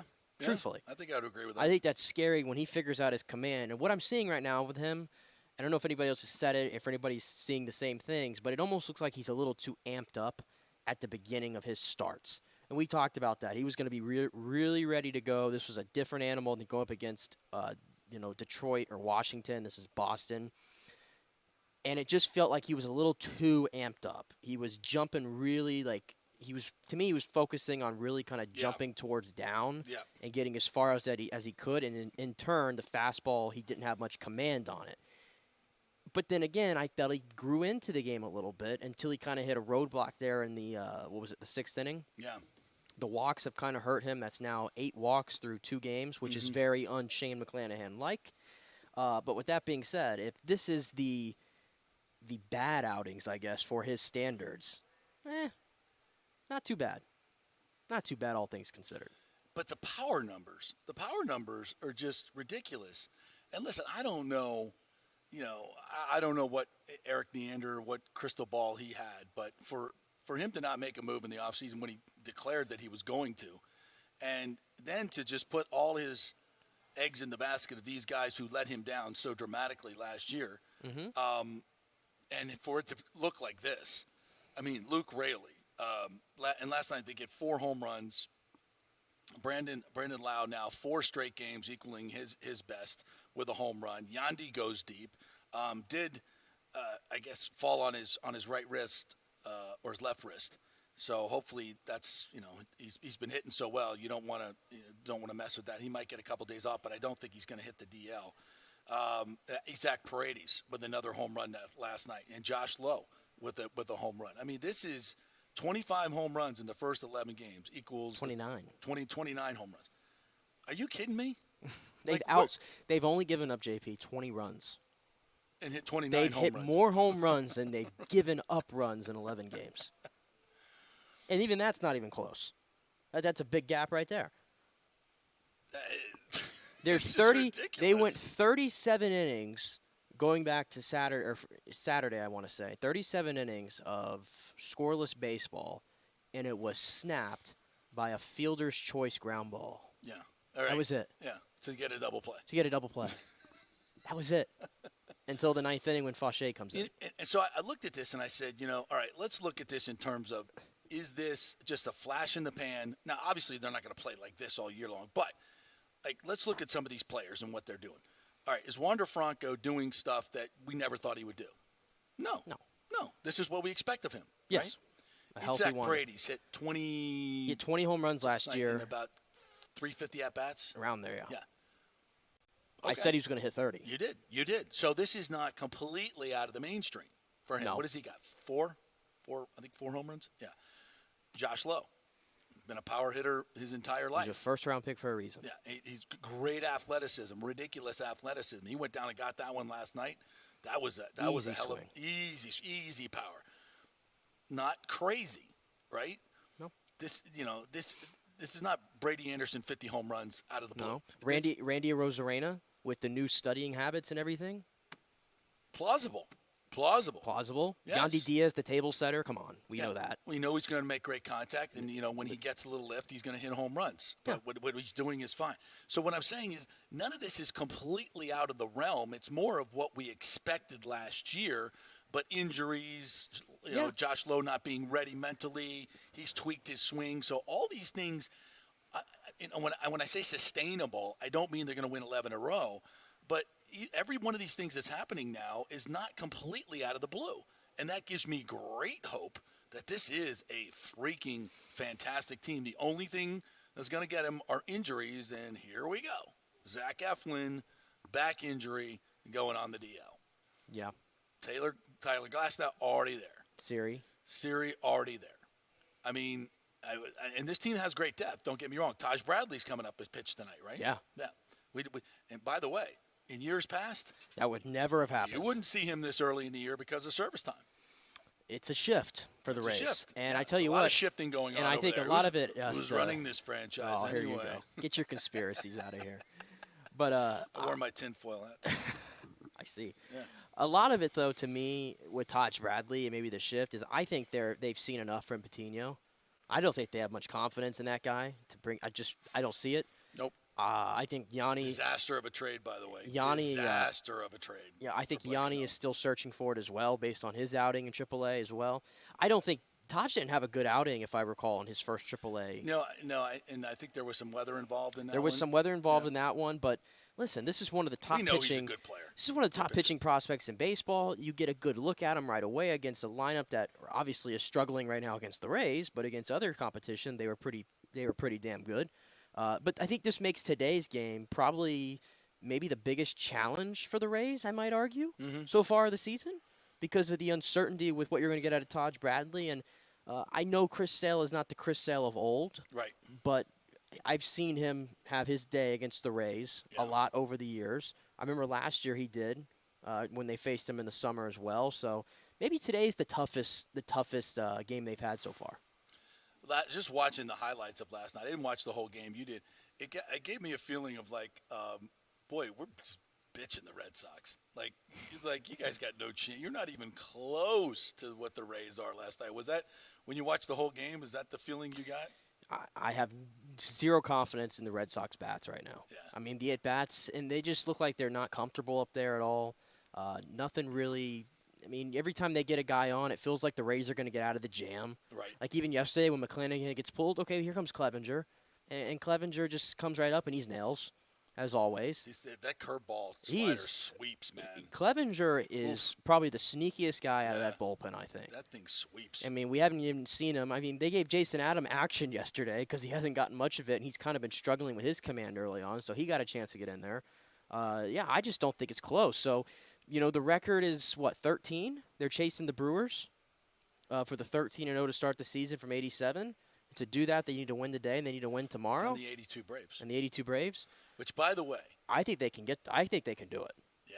I hate to take a detour on this right now, but so, I grew up in the age of the first cable station of TBS was you could watch Atlanta Braves games during the week. I mean, when I was growing up, you got Saturday baseball, that was it. Then we got Monday Night Baseball, that's all you got. That's all the games you could see on television. And then this thing called cable television came along, and you had this brown box that had 3 layers to it, and then you could just like flip through all these other stations. It was like, whoa, what is this? We used to have 4 stations, maybe 5. You get to scratch a UHF one. Now I can watch baseball games every night. The Superstation, TBS, and then WGN came along with the Cubs. So I was like the 82 Braves. I was trying to remember, like, what was that lineup? So I put it out on my chat, my college chat, and it was fun. Everybody said, do not go to Google. How many of you guys can name a starting lineup? And they nailed it. They freaking nailed it. It was Brett Butler in center, but you guys can play along at home. Glenn Hubbard, do you know any of these names? At second base. Raphael, the shortstop, I forget. Bob Horner batted fourth. I know that. Played third base. Chris Chambliss played first base. The ex-Yankee who came over. Who else did they have? Is this before Del Murphy? No, Dale Murphy. Dale Murphy was in center or left or in center. He was in left then before when Brett Butler came along. Claudell Washington was in right field. Rick Mailer was on the mound for. I mean, it was like you remembered that team. That was a really, really good baseball team. Super good baseball team. And then you looked at the 87 Brewers were Harvey's Wallbangers. They just bludgeoned people. But none of those teams had the balance that this team has. That's the thing. How often is it? And clearly it's not often. But those are some historic teams. Yeah. But right. But it's like how it doesn't happen often. Clearly, where you get pitching, power, speed, situational hitting. Yeah. I mean, yesterday they manufactured runs. The first 2 runs were manufactured, right? Yeah. And then you get on top of that, you have excellent fielding. You don't strike out. Like, this is a run. Like, again, this is a run unlike we have ever seen in Major League Baseball. I don't care about the 1800s.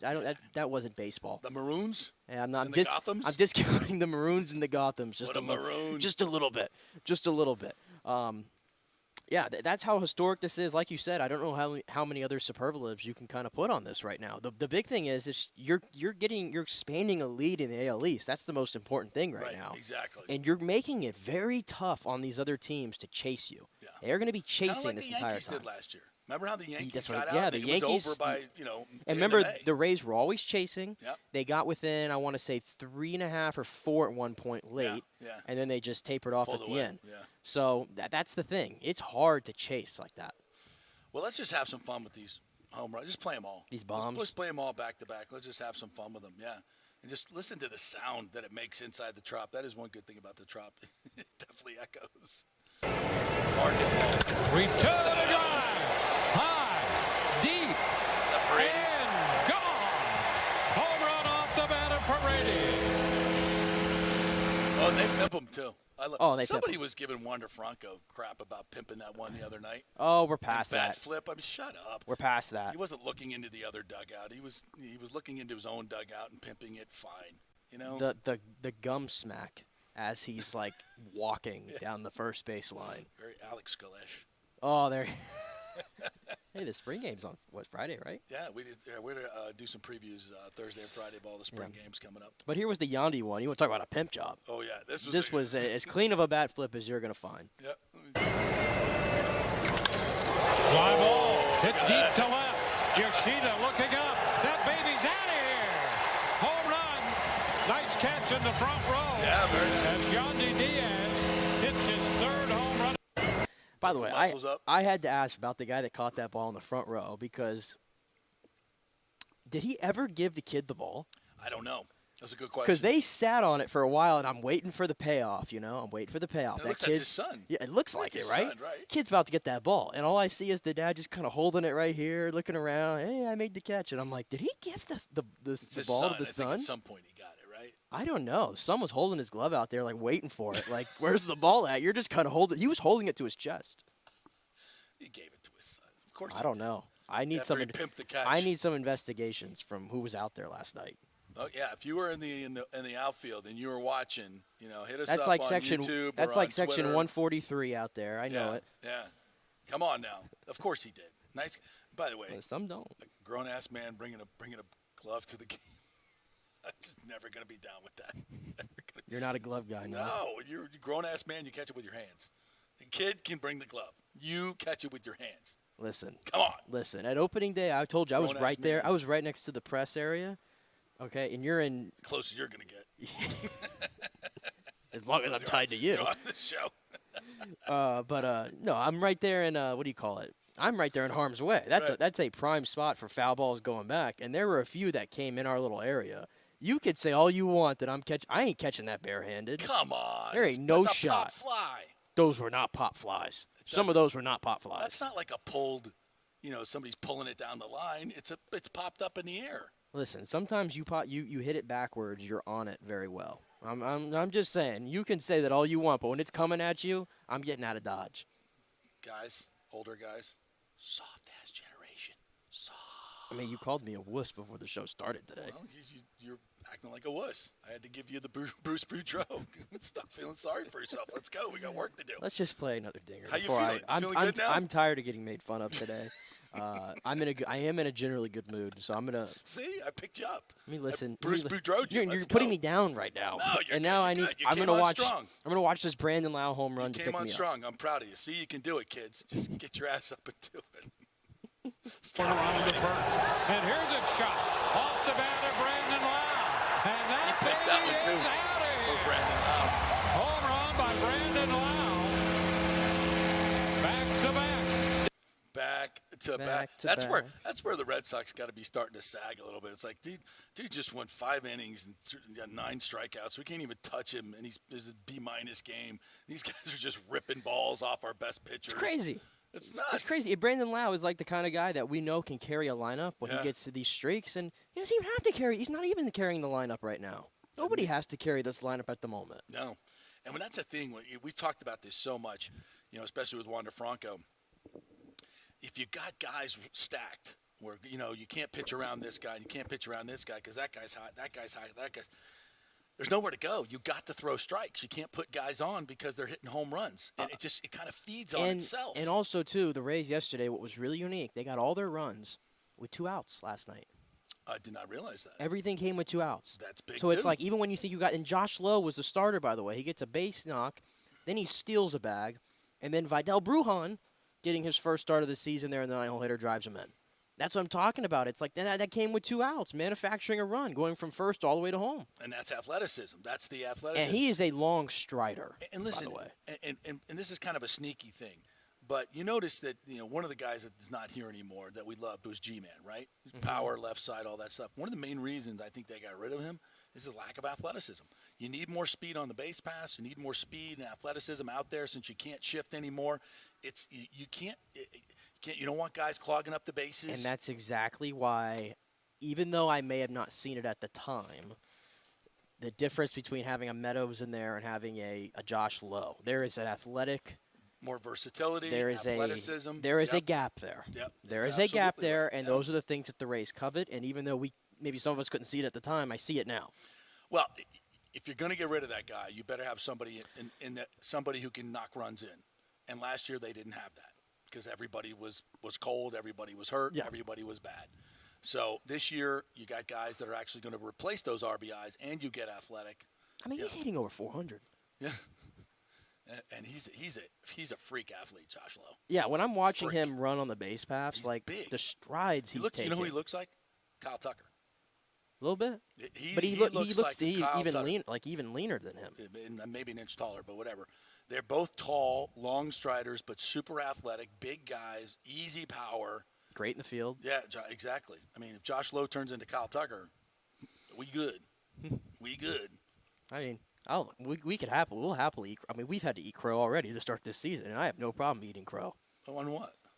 I mean, just disappointed with the offseason a little bit. Well, I think you were very, you said 95 wins. I said 86 wins. I evolved, though. Yeah. I went through my periods in the offseason. I think I can change. My opinions can well, when you get more evolve. Information, your opinion should evolve. But, sometimes I'm emotional, but I evolved to it. But I think I came around to when you looked at all the guys that were signed and the money that were spent on some of these chumps that were, some of these guys got $12, $13 million and they're hitting 205. What did the ex-Dodger get? What's his name? What are you talking about? The ex-Dodger left-hander hitter. Starts with a B. God, my brain doesn't Bellinger. Bellinger. What did he get? He got $17.5 million. Yeah. What did he hit? 205 last year? He's probably hitting under 200 right now, yeah, if exactly. I had to guess. I mean, and it was like, yeah, we would have liked to get that guy, but all the guys that signed, we went, you know what? If you're gonna sit tight and not force a bad deal, I'm fine with that. And you're gonna say, okay, let's see what. Remember, we said this before the season. You got an easy April. I mean, that April schedule is cake. And I'm not taking anything away from the Rays, but it is. Compared to what they normally play with all the interdivision games, it's cake. You still got 6 games with the White Sox and 3 with the Reds left. I mean, my God, they may not lose a game in April.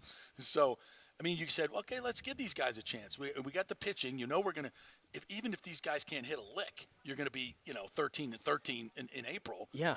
So, but if they hit a little bit, you're gonna be on the winning side. So I'd give them a shot and see if they can do what we think they can do, and they're doing it. Yeah. So now you're in a great position come deadline time that you know what you have now from an offensive standpoint. You know what you got. Now we can see what Josh Lowe can do. We can see what Paredes just do. See if Wander can stay healthy. Belau can stay healthy. So we've got 3 months to figure this out, and then go make your deal. And think of this. If this team continues to play like this, you may not even want to make a deal, but you'll want to get depth because somebody's going to get hurt. You got the money to go get somebody who's out of the race, maybe a really good hitter that's making $15, $20 million a year, that you can take on that salary and just plug him in the middle of this lineup, if Belau gets hurt or Wander gets hurt, and you just keep going. Yeah. You may have money to get 2 of those guys. Yeah. So, I mean, this is setting up really well for the rest of the season as well. Yeah, I think they've played it perfectly. Yeah, and by the way, when it comes to it doesn't hurt to have the staff that they have. What do you have? 4 aces on it. When Glasnow's healthy, you have 4 aces. Jeffrey Springs and Drew Rasmussen have put themselves in that ace category. You have 4 aces. Can you imagine going team. into a playoff series with those 4 starters? The way they're pitching? Glasnow, McClanahan, Springs, Rasmussen. I mean, these guys are lights out dudes. They're all could be number ones. Yeah, and with the guy that you got closing it in the 9th inning, who, by the way, that's the most crazy thing about this run. They've only had 1 save opportunity. They're 11-0, and they've had 1 save opportunity. Ridiculous. So everybody's fresh in the bullpen. You're not having even the day prior when they went with the opener, like Fleming gave you 4 innings and Biggs gave you 2. Yeah. So you only had to use 4 pitchers, and you figured didn't that out overwork already. anybody. Yeah. And we know that Fleming is not a starter, but he's a really good bulk guy. Yeah. That works. And that's not even the option that it's going to be come May. Right. What if Taj Bradley comes out and just throws lights What if out he has like one of remember Brendan McKay when he came up for his debut? Yeah. Maybe what if we get that out of Taj Bradley tonight? Like the Red Sox just got to be like, because this guy's got raw ability, Taj Bradley, to be dominant. And I'm out here to say it right now. I think I'm guaranteeing if they win tonight, I'm guaranteeing a win on Thursday, because you know who's pitching for Boston on Thursday, 12:30 by the way. Who's that? Corey Kluber. And I think this team is ready to tee off on someone like Corey Kluber. We shall see. He got rocked in his first couple starts. The Taj Bradley thing, though, tonight will be an embarrassment of riches. Like, if he comes out and just, like, throws 5 shutouts. This is going to be so cool. If Todd Bradley goes, like, 5 shutout innings tonight, like, Jeff Passan's going to put some tweet out there about the Rays are 12-0. They have this, and that. Oh, and by the way, they just had their top pitching prospect go 5 shutouts tonight. Like, this is going to be, like, the entire league's just going to be like, what do we do with this team? Like, you know how demoralizing it has to be for these teams right now to come through Tampa right now? Think about that. It's got to be tough. It's got to be. What somebody said on here, there's some guy bitching about the Rays. We need to get him on. Oh, it's Jared Carabas. All right, who's this guy? He is a cannabis. He's smoking the I don't think I don't. He's a Barstool. He's like the big Barstool baseball guy. Okay. He's a Red Sox fan. Right. I actually have always taken him to be more on the Rays side. So I actually don't agree with that necessarily. The one that everybody doesn't like here in Tampa Bay is Ben Verlander. Oh yeah. Justin's brother. Yeah. But Jared Carabas is typically on the Rays. Even last night, like he couldn't stop saying good things about the Rays, and they're beating up on his Red Sox. So trust me, they're getting their respect now. They're getting their respect. I want to get what's Mad Dog saying about the Rays? They had an interview yesterday with Peter Bendix or it was a pre-recorded one that Alana Rizzo did and put it on his show. That's what they did. They didn't spend much time talking about the Rays, but he did. He talked to Bob Costas about the Rays, and that's what Bob Costas said, that a lot of these teams need to kind of reevaluate how they're doing things. And if you're going to copy a model, look at what the Rays are doing. Oh. That's what Bob Costas said. Wow. So pretty high praise right there. Damn right. But, boy, the union is like, Scott Boras must be just like hating life right now. He hates the Rays with every fiber of his being because they win on a low budget. Well, they're showing every other team in the league. That's. I said this the other day, and I'll say it again. Why it's what they're doing is not that hard. I guess it's hard. I think it's very hard because you have to go outside the box to get these players. But when I see them acquire these players and I see the spin rates and all the other things, I'm like, why can't these other teams make Jeffrey Springs a good pitcher? You know, why can't these other teams see the value of Pete Fairbanks? Why can't these other teams, see the value in some of these players, especially the pitchers that the Rays do, and they bring them in, they cultivate it, and they make them these. It's not that secret of a sauce, is it? Apparently it is. And by the way, it spanned multiple front offices with the Rays, too. Yeah. I think Friedman was doing the same thing when he was here. Sure. Jim Hickey was renowned as a great pitching coach when he was here. Mm-hmm.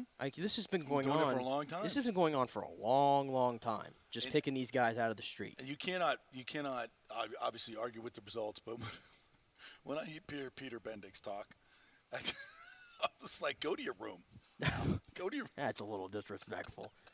He's so general young. managing 11-0 team, so but he's general managing an 11-0 team. I know he's so young, and he looks even younger than he is, and it's just like he's just like that. Wait a minute, that's the guy Goose Gossage was talking about. Well, I hate to break it to you, Goose, but I think he knows what he's doing just a little bit. How much of it is Bendix, and how much is it Neander? How much is it? I mean, I don't know. We don't know. I just collect. I think they're all like a collective unit. Yeah, they're doing a hell of a job, and I still say one of the biggest edges this team has, and it's the thing that I think other teams should realize.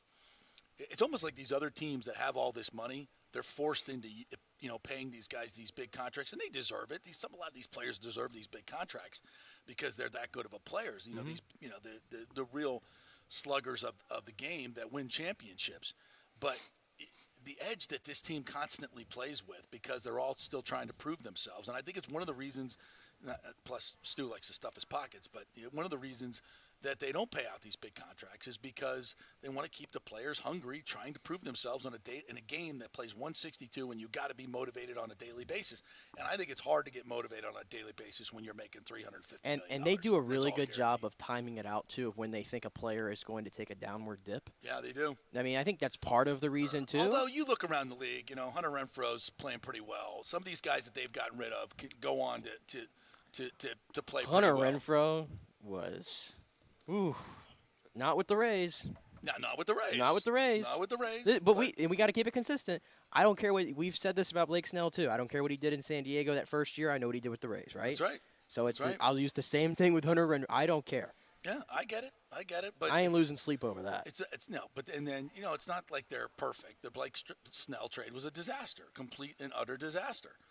They should have got way more for him and probably shouldn't have traded him at that particular point. Trade him eventually, absolutely. I get that, but not at that point. You don't tear down a World Series team. I will say, though, and at least it's taken a couple years to get to that point. Their rotation now, though, I mean, it's better than it was at any point when Blake Snell was here or Charlie Morton, in my opinion. Well, if those two guys were in the rotation in 21 and that's 22, all past. I'm looking forward. I know, but I'm just saying they're not perfect, and I haven't done everything right. But the team they put on the field right now is they're stupendous. getting A++++. Let's start having fun with Kevin Cash.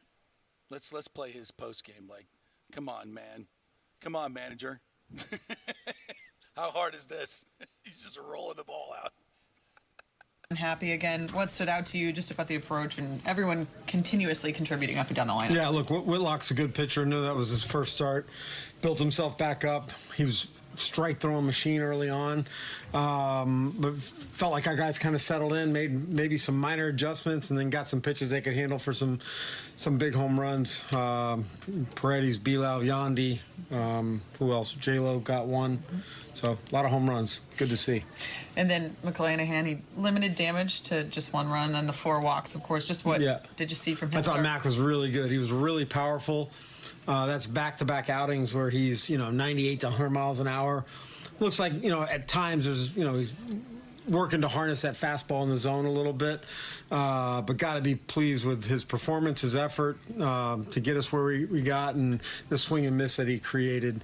Some of that swing and miss comes with you're going to get out of the zone a little bit to some good hitters, and sometimes you get them, and sometimes they'll lay off pitches. But really thought Mac threw the ball well. And Yandy Diaz, what happened with him? He's fine. I think it landed on his shoulder, I believe, but he'll be in the lineup tomorrow. Okay. You guys are doing a lot of things well in all phases. We've talked about that, but is there a theme to this run that you're on? Is there something that you kind of are most pleased with? Just maybe the way they're doing it? Yeah, I mean, I think the pitching and the hitting, certainly the power that's shown, but I feel like we're making in-game adjustments off pitchers. That's not easy to do. When you don't get a hit your first at bat, it's really easy to go up there trying to chase a hit the next one, but whatever they're learning in that first at bat, I think they're putting it to use in the second and third at bats. And as far as the pitching goes, just the overall execution has been pretty remarkable. Bilal's homered at 4 straight. Does he just seem like he's locked in right now? Yeah, he is locked in. That's a good way to put it. I mean, he's just getting fastballs that he can hit. I think today he got a fastball off the wall and then a changeup. Whitlock got him on a changeup to strike him out the at bat before. Bilal might have gone up there. I don't know whether he was looking for it or very mindful of it that he could see it again. I think you said Yandy's worked on some kind of pull side power stuff in spring training. Obviously, it seems like you've seen that. Yeah, I mean, just in those situations where 2-0 count, he's going to take a little bit of a chance, a risk to kind of cut it loose and see if he can get extended a little bit more, and want him to be able to do that and feel comfortable doing that, because he does. He's got plenty of power and can certainly contribute that way as much as he is just a really good hitter. What are you seeing in the confidence level of Josh Lowe right now? I'm happy for Josh. I really am. All these guys. I mean, even Bruhan today played with a lot of confidence. Luke Raley's played with a lot of confidence, and J-Lo certainly has, and he has every reason to. He's having good at bats. He seems like every time he's in the lineup, he's doing something to help us win a game. Home run, doubles. I got the single today that started everything for us. Bruhan follows up with it. Those two guys needed to find some success early, and they are. Yeah, that little nugget about the guys working on adjusting to the pitches and what they got. Yeah, that's a great thing to do. But I continue that mantra that when you have guys that are stacking on top of each other, there's no break in the lineup. It's kind of like the Yankees last year, and you've got to pitch to the whole lineup. There are no outs in the lineup. I mean, last year that Rays lineup, there were so many holes like Swiss cheese. There were easy strikeouts all over, and you could just pitch around Wander when he was hot or Bilal when he was hot, and that feeds on itself. The hot guys get cold because they're not seeing any strikes. Now, when everybody's hot or everybody has that ability to go yard, and there's it stacks onto here's this pitcher looking, oh crap, I can't pitch around this guy, so I'm going to have to throw him a couple of fastballs. And I can't pitch around him. That guy's they're going to see more strikes. They're going to see more hittable pitches. That's why Brandon Lau's in a hot streak right now, is because pitchers seem a little bit hesitant to pitch to this guy because last time he was healthy, he was a 40 home run hitter. Right. So they were hesitant to pitch. You can't walk him either. But you can't walk him because you put him on base. Here comes Paredes. You put him on base. Here comes Josh Lowe, and you can't do it because that turns solo shots into 2-3 run homers, and then you're out of the game with this pitching staff. That's what I'm saying. Even last night, it's like when the second run rather. Was anybody expecting Vidal Brujan to really come up in that situation with 2 outs? His first start of the season, 9-hole. Were the Red Sox expecting that? Nope. No, but that's where the Rays are right now. That's good stuff. All right, we'll take another break. When we come back, we'll talk some Lightning. Last night's game was weird, as John Cooper called it. We'll hear from John Cooper in a great celebration last night for Steven Stamkos. Another one. I mean, in the year of celebrations, how could they top the ones they've already done? But we did it.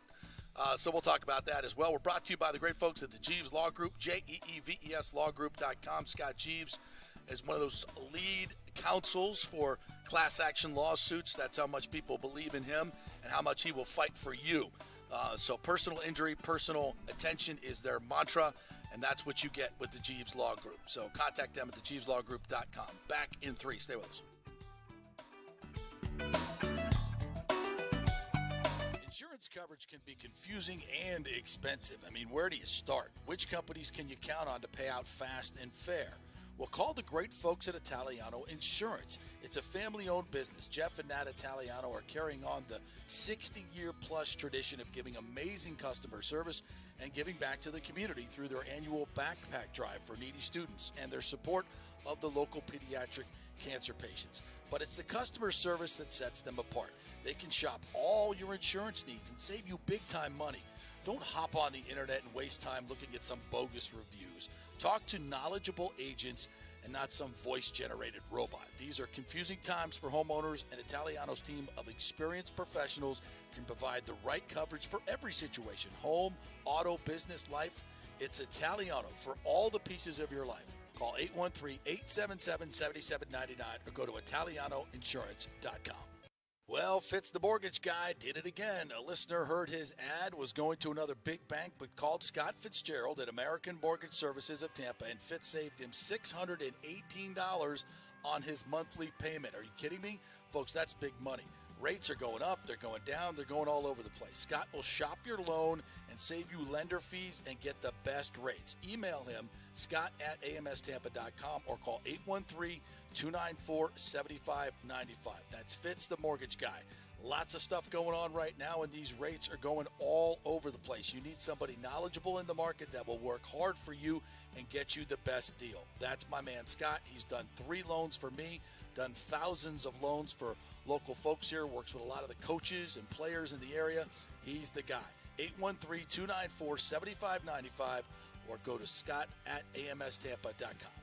JP here for the Jeeves Law Group. Have you been injured in an accident, in an auto accident, truck accident, motorcycle accident, at work, or at a place of business?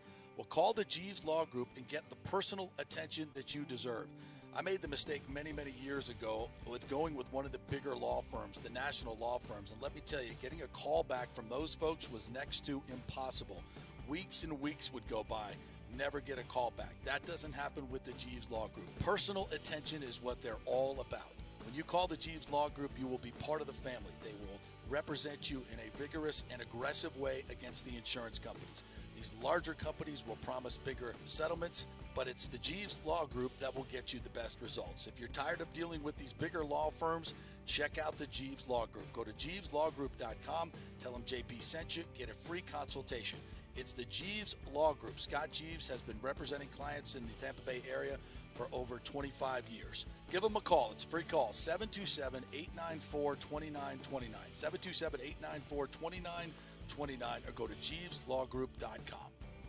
Hey guys, JP here for the Gold and Diamond Source. There is no better place to shop for jewelry than the Gold and Diamond Source. We know that. They are the family jewelers, and they will treat you like family. It's always a fun experience. Just head on over there. You will not find a better selection anywhere in the world. It's a jewelry super center. They've got engagement rings, necklaces, earrings, pendants, chains, and thousands of diamonds to choose from. They're all right there. They don't have to ship anything in. They have jewelry for every price range as well. Guys, if you're looking for some of those baller watches, they have a great selection. They have new and used. You can get some great collectibles there as well. And if you're looking for some more affordable gold and diamond jewelry, you have to check out the Emily collection from Emily Johnson Weintraub. Emily created this collection for people who want to wear and stack elaborate jewelry but don't want to pay the big ticket prices. You got to check this stuff out. The Gold and Diamond Source has plenty of options to accommodate any budget, interest-free financing for up to 5 years, and a layaway program, 20% down and only 6 monthly payments. And this month only, get up to 15% off the March birthstone, which is aquamarine. Like we always say, keep it local, folks. The Gold and Diamond Source, Julie and Steve Weintraub, such great philanthropic benefactors. So let's keep it all local here when we have the opportunity, right? It's the Gold and Diamond Source, 3800 Olmerton Road, always online at thegoldendiamondsource.com. Pure Sports. JP is back on. Welcome back. FanStream Sports. All right, welcome back to the JP Peterson Show. Just a couple minutes left here, and we've talked so much football and baseball, we haven't even got to the Tampa Bay Lightning, but last night's 4-3 loss to Toronto. We thought this was going to be – we talked about this yesterday. I was like, I don't know how this game is going to go. Are the Lightning even going to try? Or Toronto going to try to send a message? I didn't think there would be fisticuffs as much as there were last night, but there was, a lot of fights. Ridiculous amount of penalties last night, and the Lightning go 0 for 8 on the power play, which is not good. The power play has been pretty good lately. It's just a weird game. In fact, we're just going to go to John Cooper to explain what happened last night, and then we'll work from there because I think it's better just to hear it from Coop. This morning, that you just want to see your team play the right way in the process. Did you see enough of that tonight? I don't know. It's hard. It was a weird game. I don't know if anybody got anything out of that game. Clearly there was a mandate to call some penalties, and there was a lot of them, so it's hard to judge. I don't know. So no, probably no to your answer. With some of those post-whistle situations, do you have to kind of keep that in the back of your mind looking towards next week? No. There was zero intensity in that game. I'm telling you, there was none. So it may look like it from the stands, and that was an exhibition game. It wasn't even a regular season game. There you go. Just in the sense that a lot of times they were just pulling one guy out. Clearly there was a mandate going into that game. Is it disappointing, with the playoff coming up next week and having that matchup coming up, to have a game like that against this team? What do you mean a game like that? Like mucked up, as you mentioned. Yeah, I don't know. We'll learn. We'll get something out of it at some point when we go back and look at the tape. But like I said, they had a lot of players that played lots of minutes for them, not in the lineup. So hard to judge when they're not in there. Coach, you get 47 shots on goal and probably another 20 or 30 that yet just don't get to the net. It's just a night you just got to tip your hat to the guy in the other net. We scored 3. Should be enough to win. So can't give up 4. Yeah, obviously he was not pleased with that. John Wall, by the way, who's called up from the AHL and actually has played pretty well when he's been called up. He was 4-1 with a 202 goals against. He's a pretty good young goalie from Boston College. And that last minute where there was 6-on-4, they were peppering his ass. I think a point hit a post that would have been his 50th and tied the game and sent it to overtime. He robbed Kucherov on a beautiful pass from Perry. Yeah. And Kucherov had 10 shots last night. We're doing the last call show with Brian Engbaum last night. It's one of the things we mentioned is, that's what we need out of Kucherov in the postseason. He's got to shoot the puck. He's got to stop passing. Everybody's playing for him to pass. So, and he's got one of the best shots in the game. And, maybe he's just playing possum a little bit now. He's winding it up a little bit and going to start shooting more, which I like. Yeah. But it was a weird game because Austin Matthews didn't play. Marner didn't play. Giordano didn't play. Tanner Jeannot didn't play. We hope to have him back at some point in the playoffs, but maybe not the first round. It's just a weird game. Yeah, it's a weird game. I didn't take it as – I know John said that was an exhibition. I didn't – I guess like he said, it might not have looked at that on TV or in the stands, but I didn't think exhibition. I thought it was a lot more feisty, maybe is the word, than I thought it was going to be. I think maybe – but maybe that was heightened by all the penalties that kind of went into it because you don't see that often. I thought just watching it at home, it felt like I couldn't even get in the flow of watching it, to be honest with you. Like I was flipping between the Rays and the Lightning and everything, and I was gravitating more to the Rays, to be honest with you, for obvious reasons.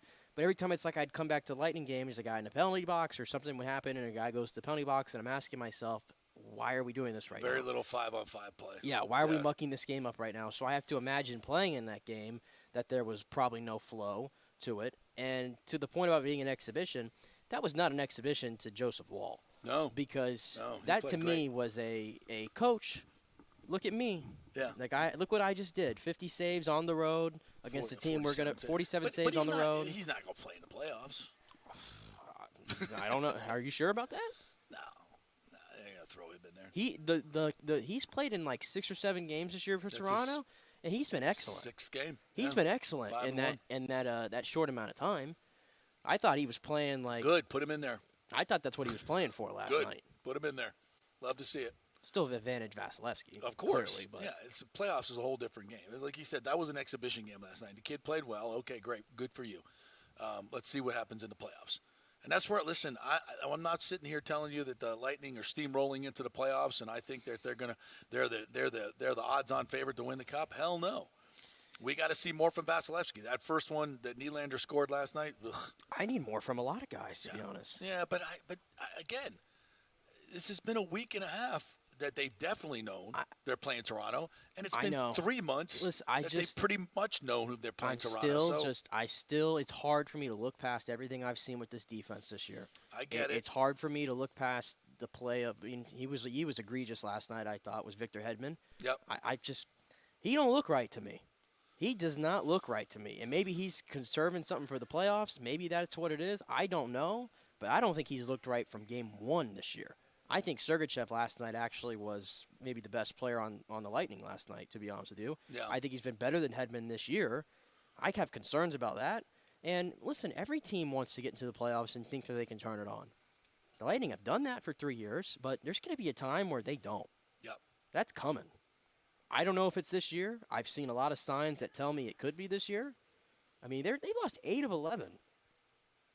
And that's not even the worst stretch they've had this year. Mm-hmm. I'm not worried. I saw what I needed to see in that 3-game, 4-game stretch when they had to solidify their playoff spot. When they went to New Jersey and won 2 in a row on the road, I've seen what I've seen it all for 4, 5, 10 years.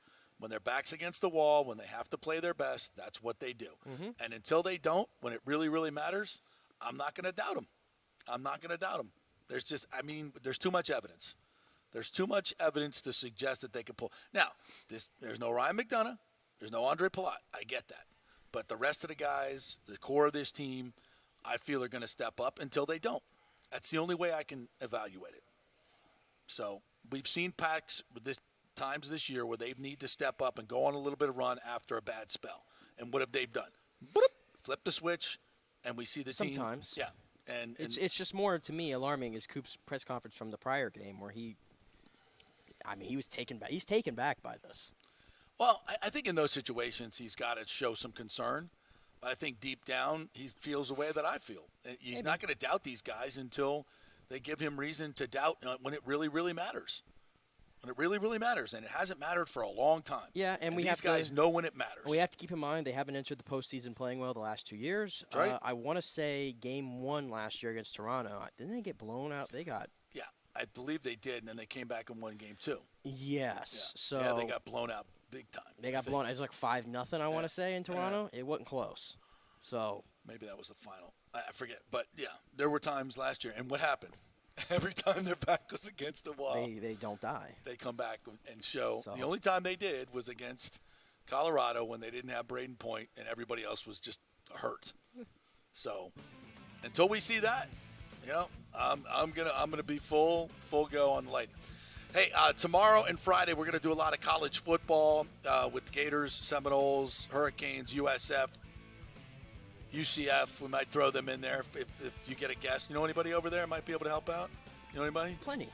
So we're going to do a lot of college football the next couple of days, along with the Rays, Lightning, and Bucks, obviously. So tune in for that. If you're a college football fan, we'll have that for you as we get set for spring games coming up this weekend all around the state of Florida. Until then, go Rays. Taj Bradley going on tonight, and we will talk to you tomorrow.